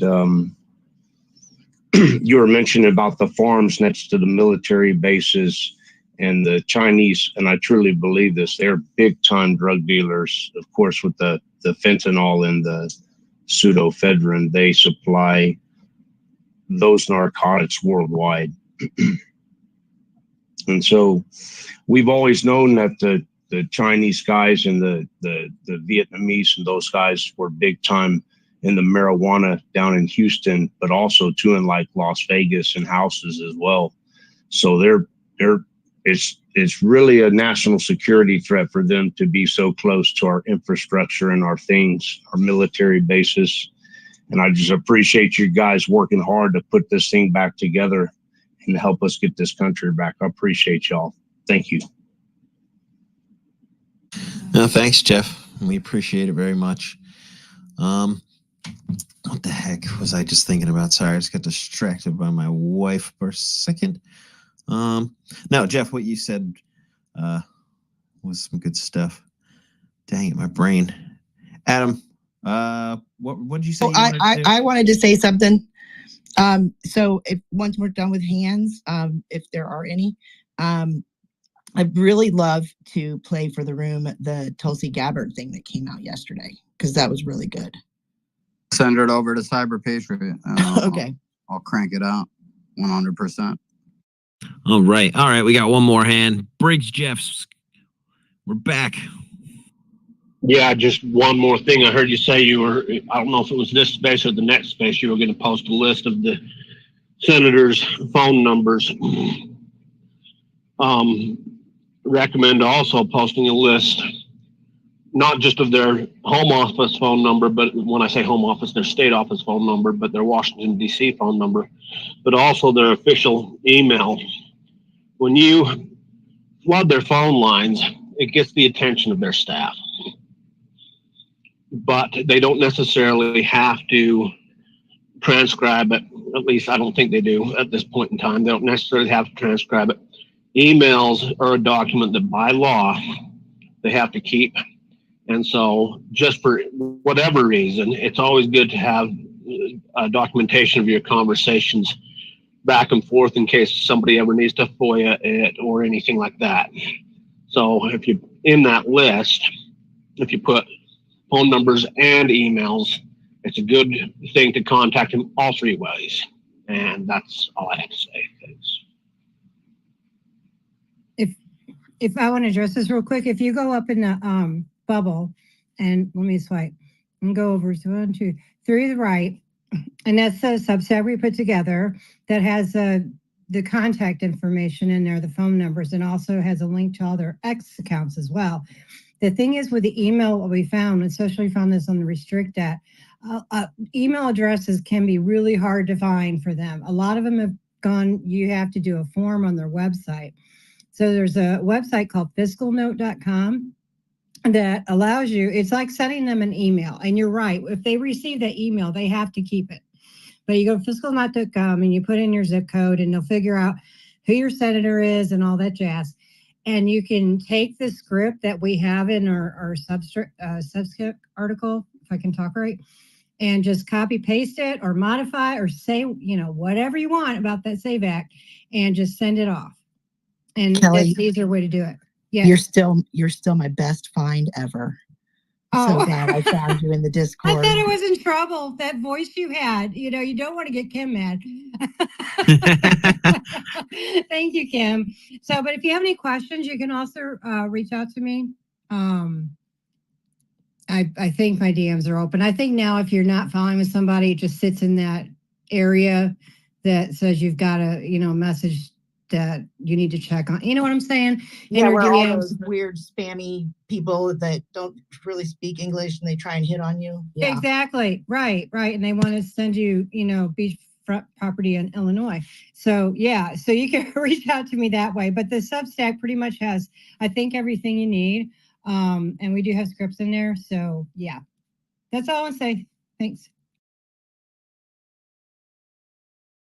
No, Kelly, I love the fact that you now just don't care. I remember before you'd be on space, like, I don't know if I want to talk. It's like it's literally just talking to your phone. You're good, and you've gotten over a lot. It's been awesome. No, it's great. No, I'm in trouble. You're not in trouble. You're great. That's perfect. You're amazing, Kelly. You're the best. Yeah, thank you. I just want to thank EQ Mom for a shout out to EQ Mom for subscribing to America Mission as well. Give EQ Mom a follow. Give What's up, Sia? Carla Thank Sue you. a follow. Definitely, guys, hit them up and give them some love because they've been showing love to America Mission as well. Well, let's go. Oh, and just one real quick. And sometimes we do get the black pill. And I understand that, we go through, maybe a whole week of having a black pill. But we do look back, thanks to all the people and gathering and crowd do this on X, we stopped the Restrict Act, at least, 2 times in a row. We stopped it from going. And we also stopped this horrible transgender trafficking sanctuary bill in May, in Maine, the first time around. And the second time they got really sneaky and didn't put the bill online and, it got passed. But anyway, there is power to the people. And just try to keep yourself knowing that we always win, even if it's, these wins add up, so we can do this. Well, and don't forget New Mexico, where we got 6 out of the 7 bills killed. That crazy town. Oh, that's right. Yep.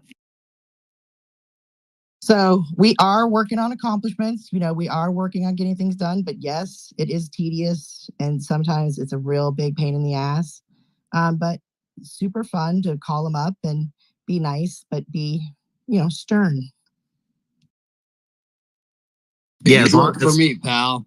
as long as you don't swear at them, they can't legally hang up. It's like what is it? It's like the teleoperators. That if I get one of them on the line and I'm in a silly mood, oh man, I'll have a great time. Yeah, they can't hang up, dude. Yeah, you got to keep them going. Yeah, we need to get an early. I have bird fun to with do, them sometimes. We need to get an early bird to do call into the Washington Journal. That is not me, unfortunately. It's not any of us except Patrick. Except Patrick, yeah. All right, guys. Vinny, Oh, I have a question for you guys. What's up, Jeff?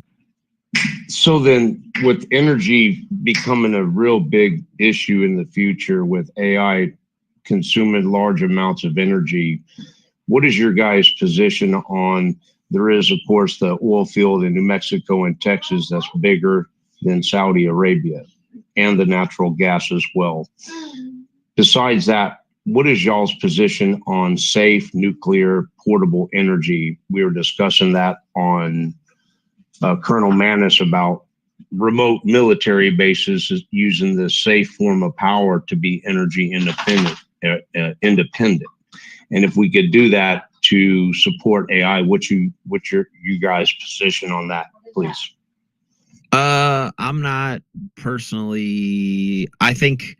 See, that's what I would say. Put the AI on oil and gas, and put us on separate away. I don't want them. I don't want an AI controlling a nuclear thing. Even though I do know now they're almost like meltdown proof, but at the same time, I would still think that smarter minds would think like, hey, we don't want a rogue AI, somehow aborting the things that would normally happen during a meltdown, because a lot of them, I think some of the things I understand that I've read about it is like they would be at least underground a lot. They also burn like 100% clean. Like it is a totally legit form of energy. It actually should shut the freaking commies up in a second. You would be like, this is exactly what you guys want.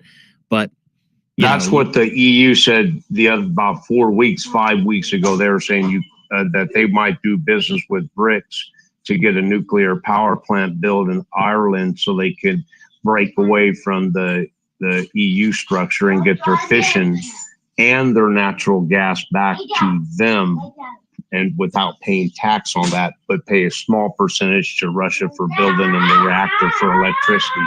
Thomas. Wow, that's crazy to hear that they would be willing to do that with Russia, considering everything that's happening right now. But yeah, I'm for whatever energy. The more energy there is, the cheaper it is, and so it's safe. It's safe, really safe. And I heard the rods are completely. Hold on, Thomas. Hold on, guys.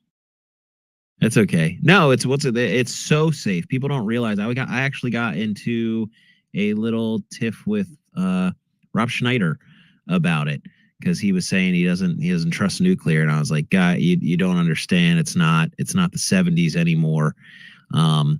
We can control them. We can. It's not about that. It's about the waste.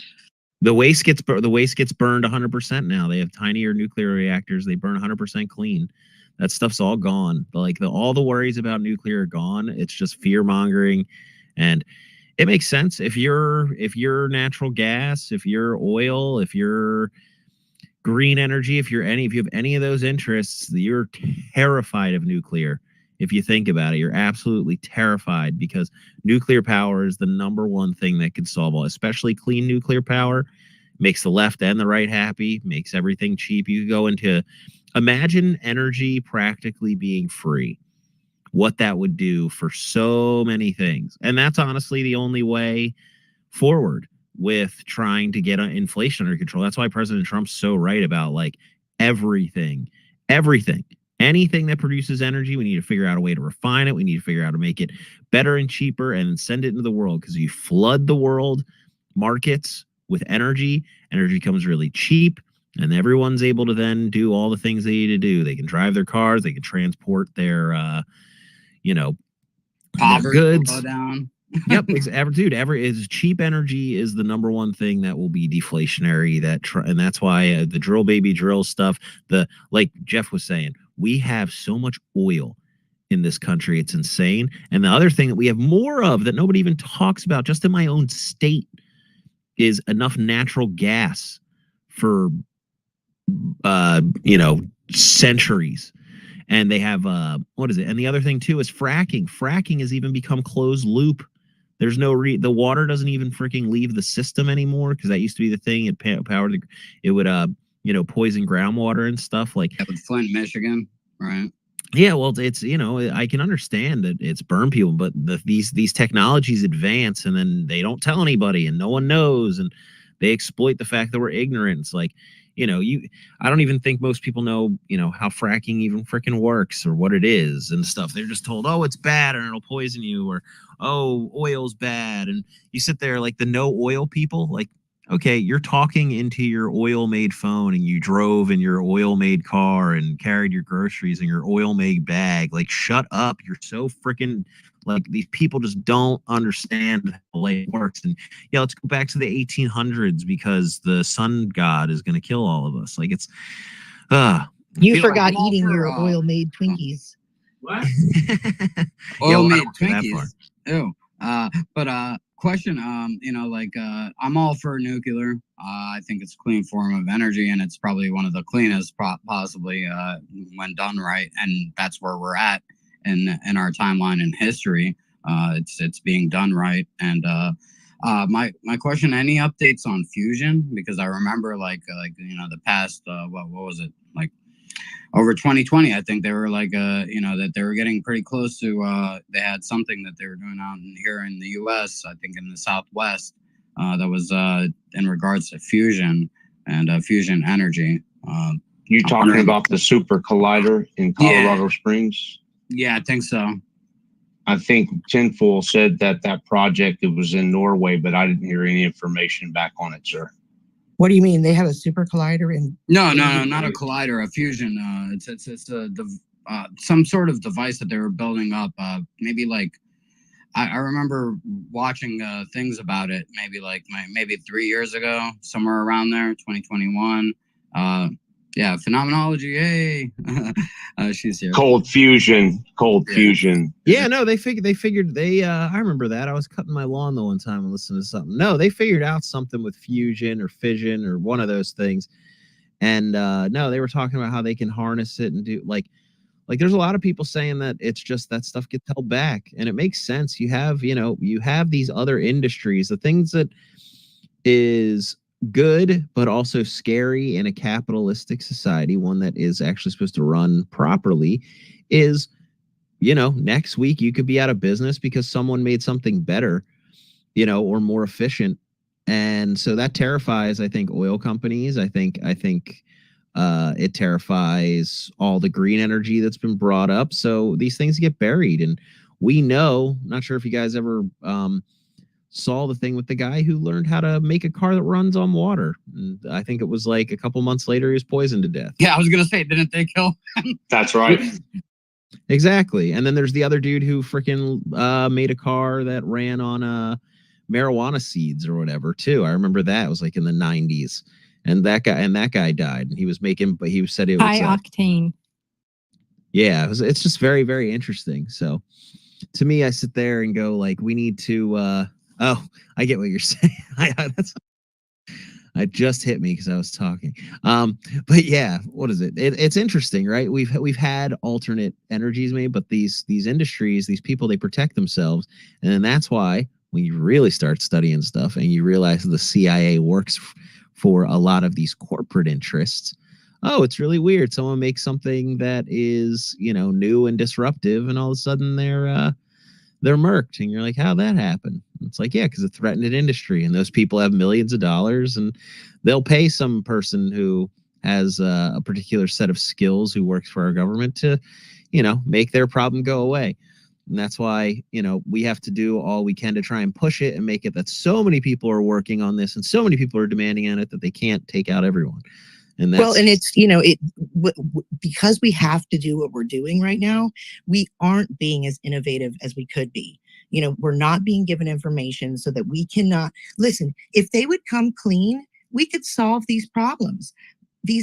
And that's part of the reason why we always talk about, if you come forward now, we'll let you, get off easier. But if semi make it, get you're in trouble.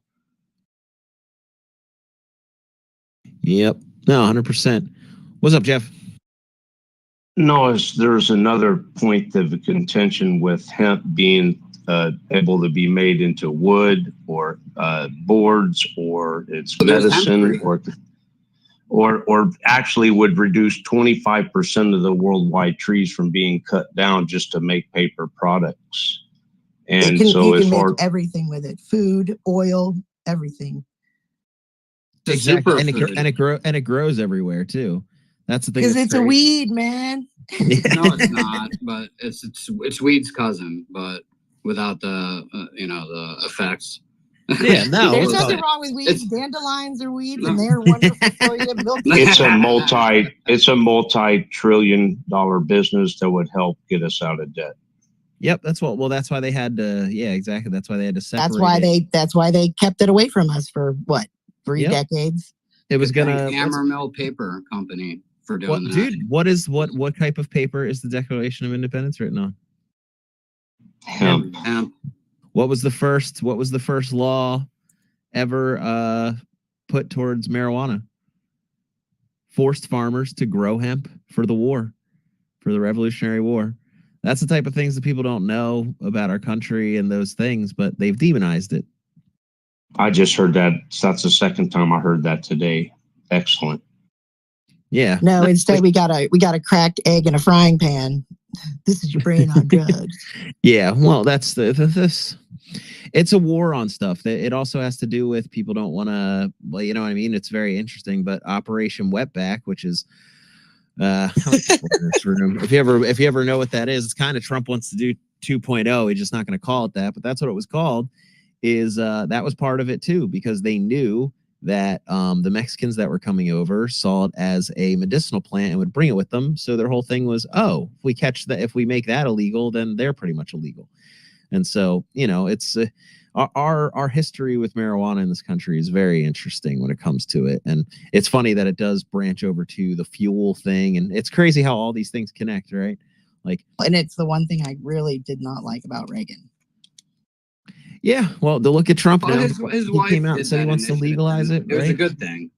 Honestly, say no to drugs isn't a bad thing. It's just the war on drugs is like that's what I'm talking about. Prohibition doesn't do anything, honestly, because look at you could go back to the alcohol. It created criminals. Al Capone created these criminal empires. So same thing with outlawing guns, right? Like if you outlaw guns, are guns still going to be available to criminals on the black market? Yes. And then what does that do? That leaves innocent, civilians unarmed and at the mercy of these criminals that are breaking the law anyways because they are criminals. So definitely in regards to that. But the hardcore drugs, like things like fentanyl, man, I agree with Trump with that because that's like you're murdering people with that shit. No, I was simply talking about marijuana. Yeah, no. I was just saying to push back on the other harder stuff. You know what I mean? Fuck that! Look what it's doing to everybody. The thing is, if you make it all, if this is the thing, how many people do you see dying or giving or going out openly to try and sell to children alcohol? Zero. You don't hear about moonshine overdose. You don't see that. That's because it's regulated. That's why I've always said, as much as people don't like it, and I understand, you make them all legal and you regulate them. And that makes it so that because if you could ban drugs and they'd all go away, cool. But you know what you can't stop? You can't stop the uglier elements of the human race that would make a black market and a mob and would sell those things, and then they would become rich and powerful. And then that's how you get the problem. And you have a criminal enterprise. Exactly. And so as much as people don't like it, and I understand not liking it, making it legal, but then having big regulations on it is how you, I think, make people safe, because humans, we're adults and humans go and get things that they want. That's why, like you were saying, Adam, the gun debate doesn't work either, because when you try to take things away, there are people who sit there and their specialty is to go, oh, I want the penalty to be high as possible. Like, with like guns, right? It's, I think, illegal guns, like 3 to 5 years or something like that. That's why they can charge, $15,000 for a handgun for somebody who doesn't have the ability to buy one for themselves, because most of these people, Vinny, they're not out looking for fentanyl. You know what I mean? They're looking for, some opioid or whatever. The fentanyl is, that's the thing. That should be treated like anthrax. That shit is murder. I've seen cops like touch it in a trunk, just touch it and, die from it. So this should be considered like the fentanyl thing. That should be considered a like on the level of anthrax, period. That's my only gripe with, legalizing fentanyl. They already have fentanyl. They have fentanyl that they give out, through prescription. So it is legal in that manner, but the way that they're doing it here, yeah, it's killer. If you go into the ICU and you're in critical condition or severe pain, they'll put a patch on you. That's correct. Yeah, well, I'm just for people not going to random people on the street for their their drugs. Like if you had to go to a pharmacy to pick up your little baggie of heroin that doesn't have fentanyl in it, you're going to be fine. You know what I mean? Like as much as that's people don't like the idea of that. And then think, what do you mean, Oxycontin? Whatever. Yeah, exactly. It already That's exactly happens. what that's pure like clean heroin, I guess, like extra strength heroin. Yeah. So Well, it's that's- they talk about it all the time. It's like, they prescribe Oxycontin and then, they put people in jail who take heroin, same thing, Adderall, meth. I mean, like it's all of this stuff. And we know it's bad for us. Well, do you remember Marinol? You remember when they made Oh my God, I remember synthetic Marinol. marijuana in a pill? And Yes. yeah. And then people were getting sick and all that kind of stuff. And then they would smoke weed and magically it's like, you're not going to do better than God. What are you trying to do? But these people just want to, they want to control certain things. And then we also have to realize that some of these senators and representatives and stuff are bought by the mob. Look at freaking Katie Hobbs. I'm pretty sure Katie Hobbs is, in my humble opinion, a cartel. Oh yeah, 100%. Which is crazy. You know what I run mean? by the cartel. Yeah, well, that's what I mean. If you're run by the cartel, you're the cartel, in my humble opinion. Just because she's looks like us and can talk like us doesn't mean that she's not part of the cartel. Everyone thinks they got to be holding a machine gun and telling you to go do stuff where it's like, no, man, it's your neighbor that Oh, she straight up is like she's high up in there. Oh yeah, no, but that's what I mean. That kind of stuff is crazy because people think like, oh, cartel, some big, cholo dude with the tattoos all over his body who is threatening people, where it's like, that's not how it is. It can literally just be, yeah, exactly. It can literally be your representative who's a white, nice white lady who, for some reason has a real big heart for illegals or something like that. It doesn't make any sense. There's so many different things that administers her own election. Yeah, and then has a bunch of deeds in the name of her, in her freaking name of houses that don't exist. Cash houses. Yeah, no, that whole thing was crazy. But anyways, what were we getting back to? Anyways, guys, reset the space real quick. We were going over the SAVEAct. Guys, if you want to, and you should, I recommend you could go up and go to our Substack, find your senator, and send them a nice phone call message telling them you want them to support the SAVEAct. And we've heard all the reasons, the black pills, don't do it, it's not going to work. Guys, we're trying to get them on record. Imagine if we have to force Biden to, veto a bill that says that, illegals can't vote. It's pretty bad optics for them.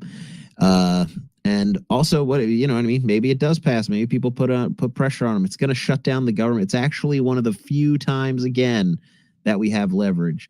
So we need to put so much pressure on them. And people sit there and go, "Oh, but it's not going to work." There is no failing in this. We're going to learn. We get more. We learn more about them and their strategies. We get them on record. You have to have the fights, guys, and that's the thing. That's why politics is a war of attrition. That's why Jefferson said, liberty, the price for liberty is eternal vigilance. And we're having to learn that again. And that means that, we got to do the things that stink. We got to call our our representatives, our state reps, and what in this case we're going to call our senators. But for everything, when you guys get involved, go talk to those people, have conversations. Get your grandmother when they what can I do to help out? This is something that you can get. Everyone can make a phone call pretty much, right? Or send an email. There's a million different things that you can do to try and help them. And during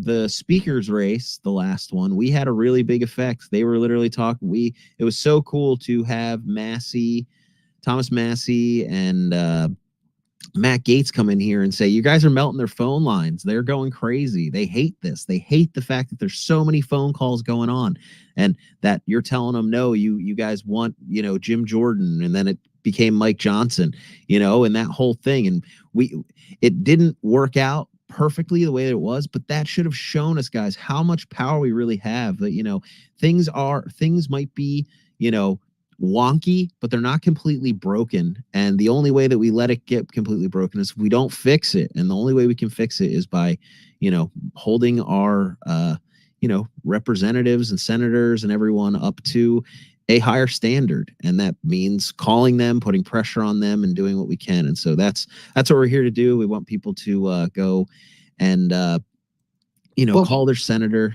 and we're probably going to have another rally space too. But yeah, if you do that, and well, Vinny, just to reiterate what you're saying, you said something really important there, right? We're learning the process. We're learning the civics that we did not learn in school or when we were, younger.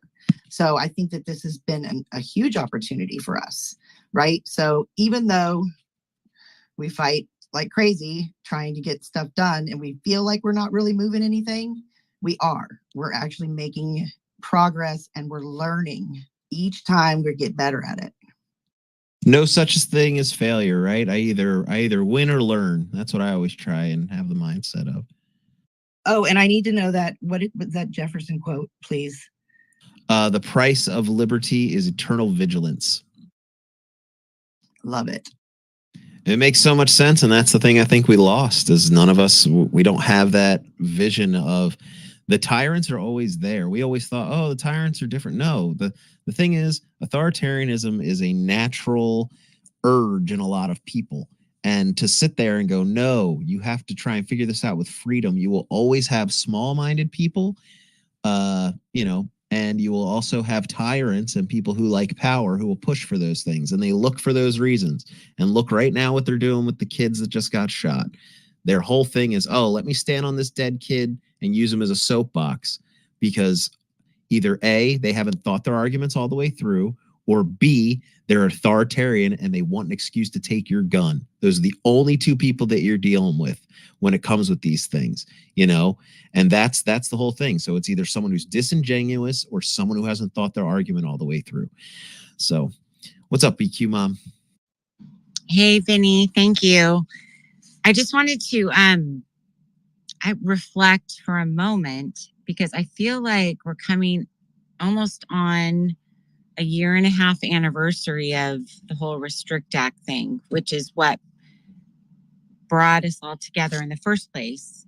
And that was a big deal.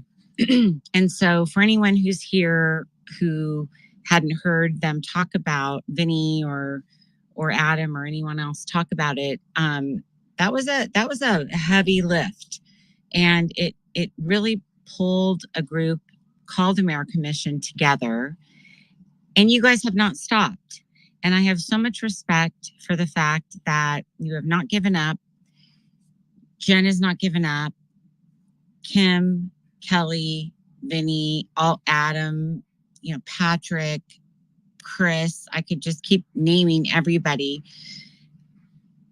Let's just keep in mind that here's a group of people, American Mission, who has stuck together. I just subscribed. I don't know how many months I can subscribe, but I'm glad to. If you guys are here and can retweet the space, we really could use all the people, listening in. And I think it would be a really good idea to remind people what the SAVEAct is. and what the call to action is, because I don't even know when Congress is getting back in session to know when I should make that push. So that's This next week they'll be convening on that, I believe. Correct, Vinny? That's what I believe I heard from Kelly. Yeah, they start on the 9th. Let me do a quick breakdown of the bill. It says this bill requires individuals to provide documentary proof of U.S. citizenship in order to register to vote in federal elections. Specifically, the bill prohibits states from accepting and processing an application to register to vote in a federal election unless the applicant presents documentary proof of U.S. citizenship. Further, the bill, 1, prohibits states from registering an individual to vote in a federal election unless at the time the individual applies to register to vote, the individual provides documentary proof of U.S. citizenship. 2, requires states to establish an alternative process under which an application may submit or other evidence to demonstrate U.S. citizenship. There's a couple more sentences here and I'll wrap it up. Each state must take affirmative steps on an ongoing basis to ensure that only U.S. citizens are registered to vote, which shall include establishing a program to identify individuals who are not U.S. citizens using information supplied by specified sources. Additionally, the bill requires states to remove non-citizens from their official list of eligible voters. The bill allows for private right of action against an election official who registers an applicant to vote in a federal election or who fails to present documentary proof of U.S. citizenship. The bill establishes criminal penalties for certain offenses, including registering an applicant to vote in a federal election who fails to present documentary proof of U.S. citizenship. That sounds great. The Election Assistance Commission must, within 10 days, adopt and transmit guidance for implementing the bill's requirements to chief state election officials. So that sounds pretty solid to me, man. And I did check my voter registration. I am not registered. Thank God. Nobody's been trying to hijack my identity, and like try to vote on my behalf when I can't vote. So that is clear. I just did check that, and I am not registered to vote. Yay! So that's good. Florida's doing a pretty good job of keeping that in check, I guess. One of the things that I had heard is that they're trying to get this attached to the continuing resolution, right? So it's not like we're going to get the SAVEAct passed. If we don't get the SAVEAct included in the continuing resolution, then the government shuts down. So now, again, here we are, once again, relying on our wonderfully esteemed, sorry, my dog, Speaker of the House. What can we do? What is the advice? Phenom, do you have any suggestions? I'm just throwing that out there. I did want to welcome Phenom to joining us here and joining Thank you, buddy. co-host. Thank you. My pleasure. I haven't been with you guys a little bit. It's great to see you. I've just been busy making calls, recruiting Trump Force 47 captains, and then doing the Commit 100 stuff for Turning Point Action. So that's been pretty cool. My oldest daughter just got an internship with the Carrie Lake campaign. So that's pretty neat. So just as a reminder, every American needs to worry about the Arizona or the U.S. Senate race from Arizona, because Ruben Gallego is a hardcore anti-Second Amendment guy. The whole time he's been in Congress, his record on the Second Amendment has just been abysmal. And so we only get 100 senators. So to have someone like that for a 6-year term would be just tragic. So if you want to help out with Carrie Lake in any way, making calls, just posting stuff, just please do, because even though he, that you may or may not be in Arizona, we know from like the good senators and the bad senators that the whole country is really affected. Also, they are the ones that confirm the picks. They confirm any of the appointments that need to be confirmed. So we saw what happened to President Trump in his first administration. We had a bunch of just total losers, fake Republicans, whatever you want to call them, in the Senate. And so we have to just take responsibility for paying attention to those races. So that way we can't say Trump surrounds himself with such bad people. It's like, when they go into these negotiations and these Senate counsel, their attorneys, their staffers and everything, they all get together and they say, look, we won't confirm this guy. We won't confirm that gal. And so there are hard bargains made. So I hope everybody pays attention to the Senate. That was my little, whatever that was. Well, Phenom, I think she was specifically asking you also in regards to the SAVEAct. What do you think is the best tactics and putting pressure on these senators?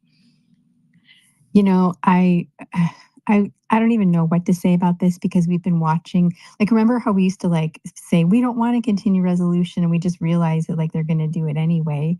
We've wanted to have the border closed. People are getting literally raped and dismembered. So I don't know. I wish I had something really savvy to say, but I just don't know. It's just dumb that we have to fight for something like that. I mean, this is supposed to be the United States. I think that the senators, speaking of senators, they should be the ones really pushing for this because their job, each one of them, two from every state, is to represent their respective state on the Hill.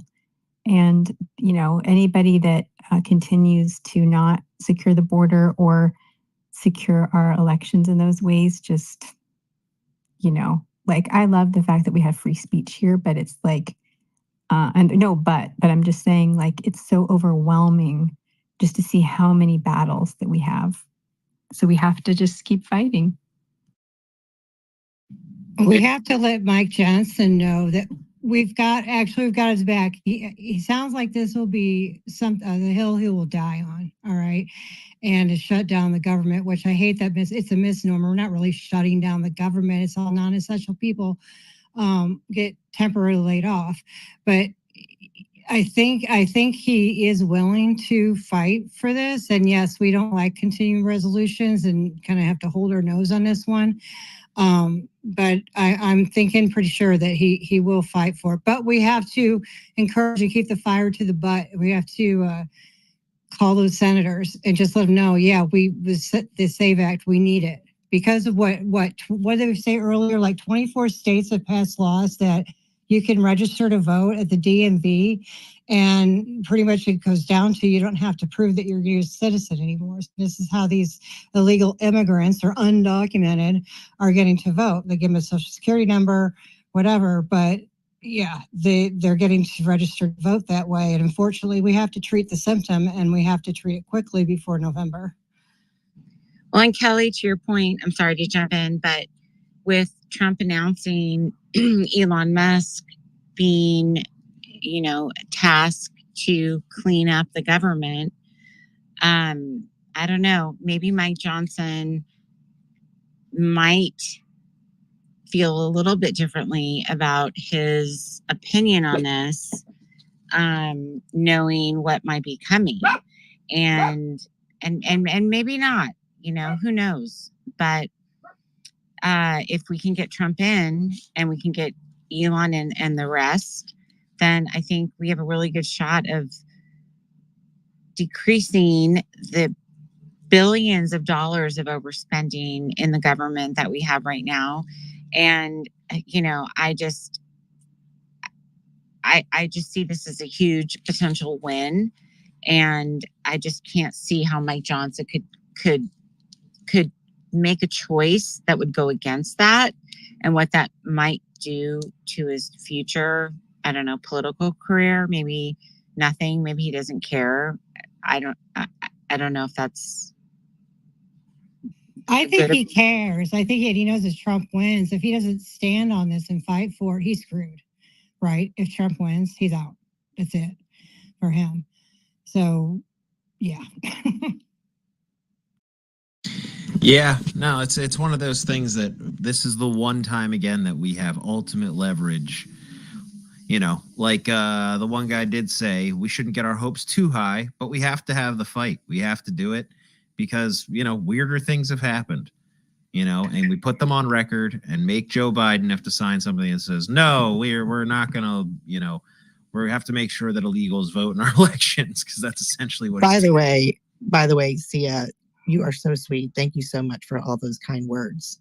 And guys, we need to start remembering to tag debunk the left when we put stuff out because we need to start populating that. You mean like a hashtag? Well, now, you know what? I have really, like, I need help. Like, I have really dropped the ball on that. I have at debunk the left hashtag, which is to try to stop, you know, the misinformation. I think the Kamala Harris headquarters, like the one with the slash through it, is almost doing a better job than I am. And I need to hook up with them and see if maybe we can join forces somehow. I have not spent the time. Life has gotten in the way. But if we crowdsource it and have people, when they see stuff that, you know, goes against their narrative, then you just tag debunk the left and it'll all populate out there. Easy enough. You're right. I'll throw it in the bubble. Yes. Yeah, the bubble. So if people want to, I don't know, throw anything in there, anything, just to stop the madness. I need to make you a banner and a PFP for it. I think Phenom said really, really important point about getting good people around President Trump, Vinny, and getting all the people down low to back it. Because when he was president in 2016, he did have the Congress and the Senate. And it seemed like at that point in his career, they were not working with him correctly because of what she had mentioned, that the team was not on his side. So it's a very good point, and we need to have that in place as well. Yeah, no, that's why. There's a part of me that thinks that, like, everyone thinks like, oh, when 2024 is over, there's a good chance that they own one of the houses and stuff, and that 2026 will also be a gigantic fight, or we will need to keep the agenda going. So, like, it's not over. We still, the Trump getting in is literally the beginning. And I know that sounds like, oh my goodness, you can't tell me this is just the beginning, but like, we have a lot of work to do. Like, you know, I'm hoping by the time I am ready to retire that I can be proud and, you know, back to what we're doing and trying to get this country back on track. It doesn't get fixed tomorrow. Trump doesn't do it by himself. It's all of us. And that's the type of mindset we need to have, is that warrior mindset of just a little bit every day adds up to a whole lot.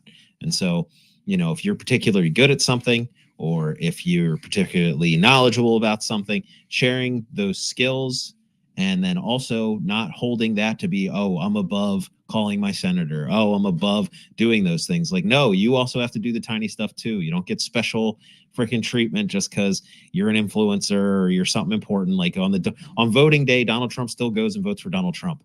So we have to be willing to do all those things too, you know? So I almost feel like I want to say you have to go be your own little Donald Trump, but that's weird.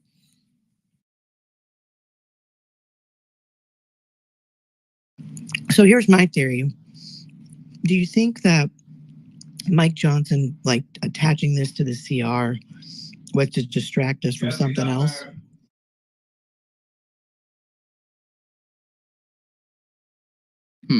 Interesting question. Like what? Yeah, don't mess with my conspiracy brain like that. Right? Like, now we're gonna go down rabbit holes. I think Well, there's because just why so else would many he do it? things. Like what? Like we know that it's not going to get anywhere, right? Why else would he? What do you do that? What do you mean? What do you think his motivation is? Yeah. I mean, Trying to it's save his really ass, close. probably. I think it is down to that. He sees the writing on the wall, right? And he is trying to save his own ass. And I think that's why I think this is so close to election. This is his. I know it sounds like a broken record, but it's his hill to die on. You know, if Biden doesn't sign off of it, we know Biden's not going to agree to it or whatever. If we get an October surprise and all of a sudden he's really gone, and Kamala comes up, either Kamala or him are not going to sign it, right? So, I mean, but the House holds the purse strings. So that's the advantage. So I don't think there's anything nefarious going on this close, but I mean, yeah. The meteor could hit tomorrow too, so I don't know. But that's my thought. There's usually like if we're gonna put this on the Republican side, then you have to attach this on the Democrat side, sort of thing, like where they kind of negotiate or something. What have the Democrats put on that CR that's attached to it? You know, like that's Well, they haven't yet. I mean, they can, right? They may go, well, we want these amendments. So if that's what the Senate has to hold strong, is no, there's no amendments to the CR except for. I mean, it's the still that means that it's still Nancy Pelosi's omnibus bill. Yeah.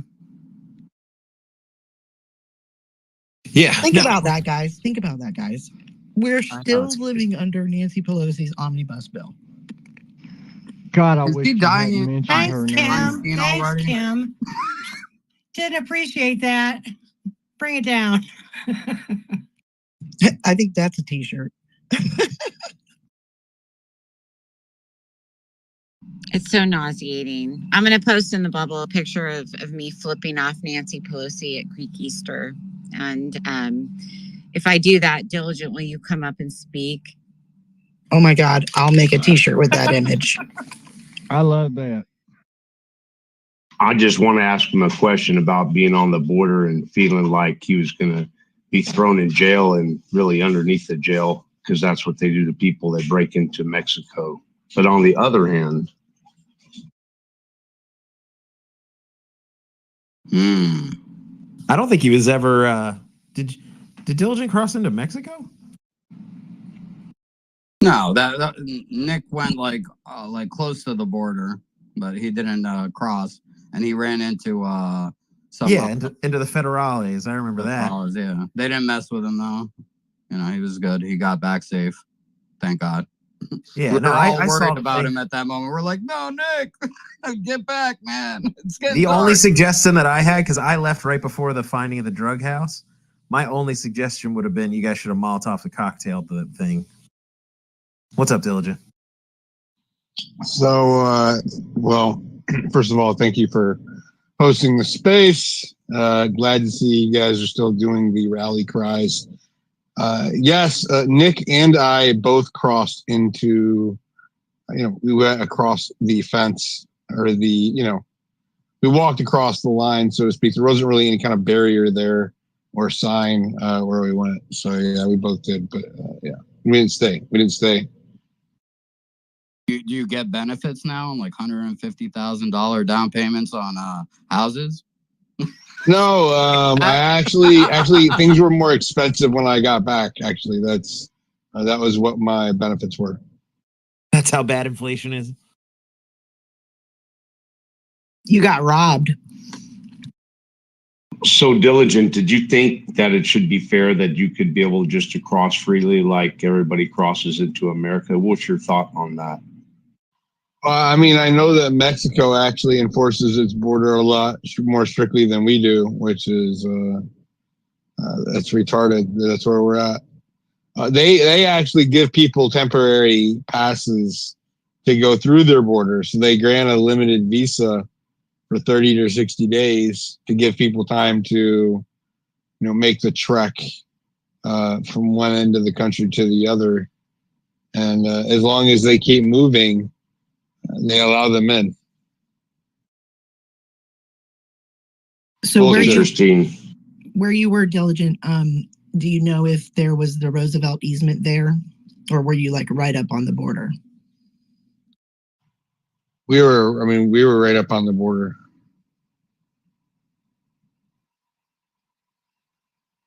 It was Yeah, some of the most impressive reporting, Diligent. I've shared it all over. I just, I've tried to push Anthony's Give, Send, Go, and now with you guys all in the MAGA hat or $ MAGA. I don't know how to pronounce it appropriately. I'm really proud of you guys. I'm an older girl, and you're youngsters, and you're doing more than my generation is doing. I just really appreciate it, and I'll continue to promote you and what you guys are doing. So just be safe. Hope you got your shield, and if you haven't, just get, crowdfund, do something, just get it. No, I'm good. And thank you for that, EQ Mom. And I actually think that we're closer in age than you might think. So I'm 57, honey. 43 myself. Okay. Yeah. So you're a little bit older than me. I'll give you that. Yep. I look young, and I'm proud of it. I'm Greek. I'm a Greek American, and I have those genes, so it's all good. Thank you. It's a compliment. Somebody guess my age. Anybody? No. 403. 52. 99. Oh, sorry. 64. Oh.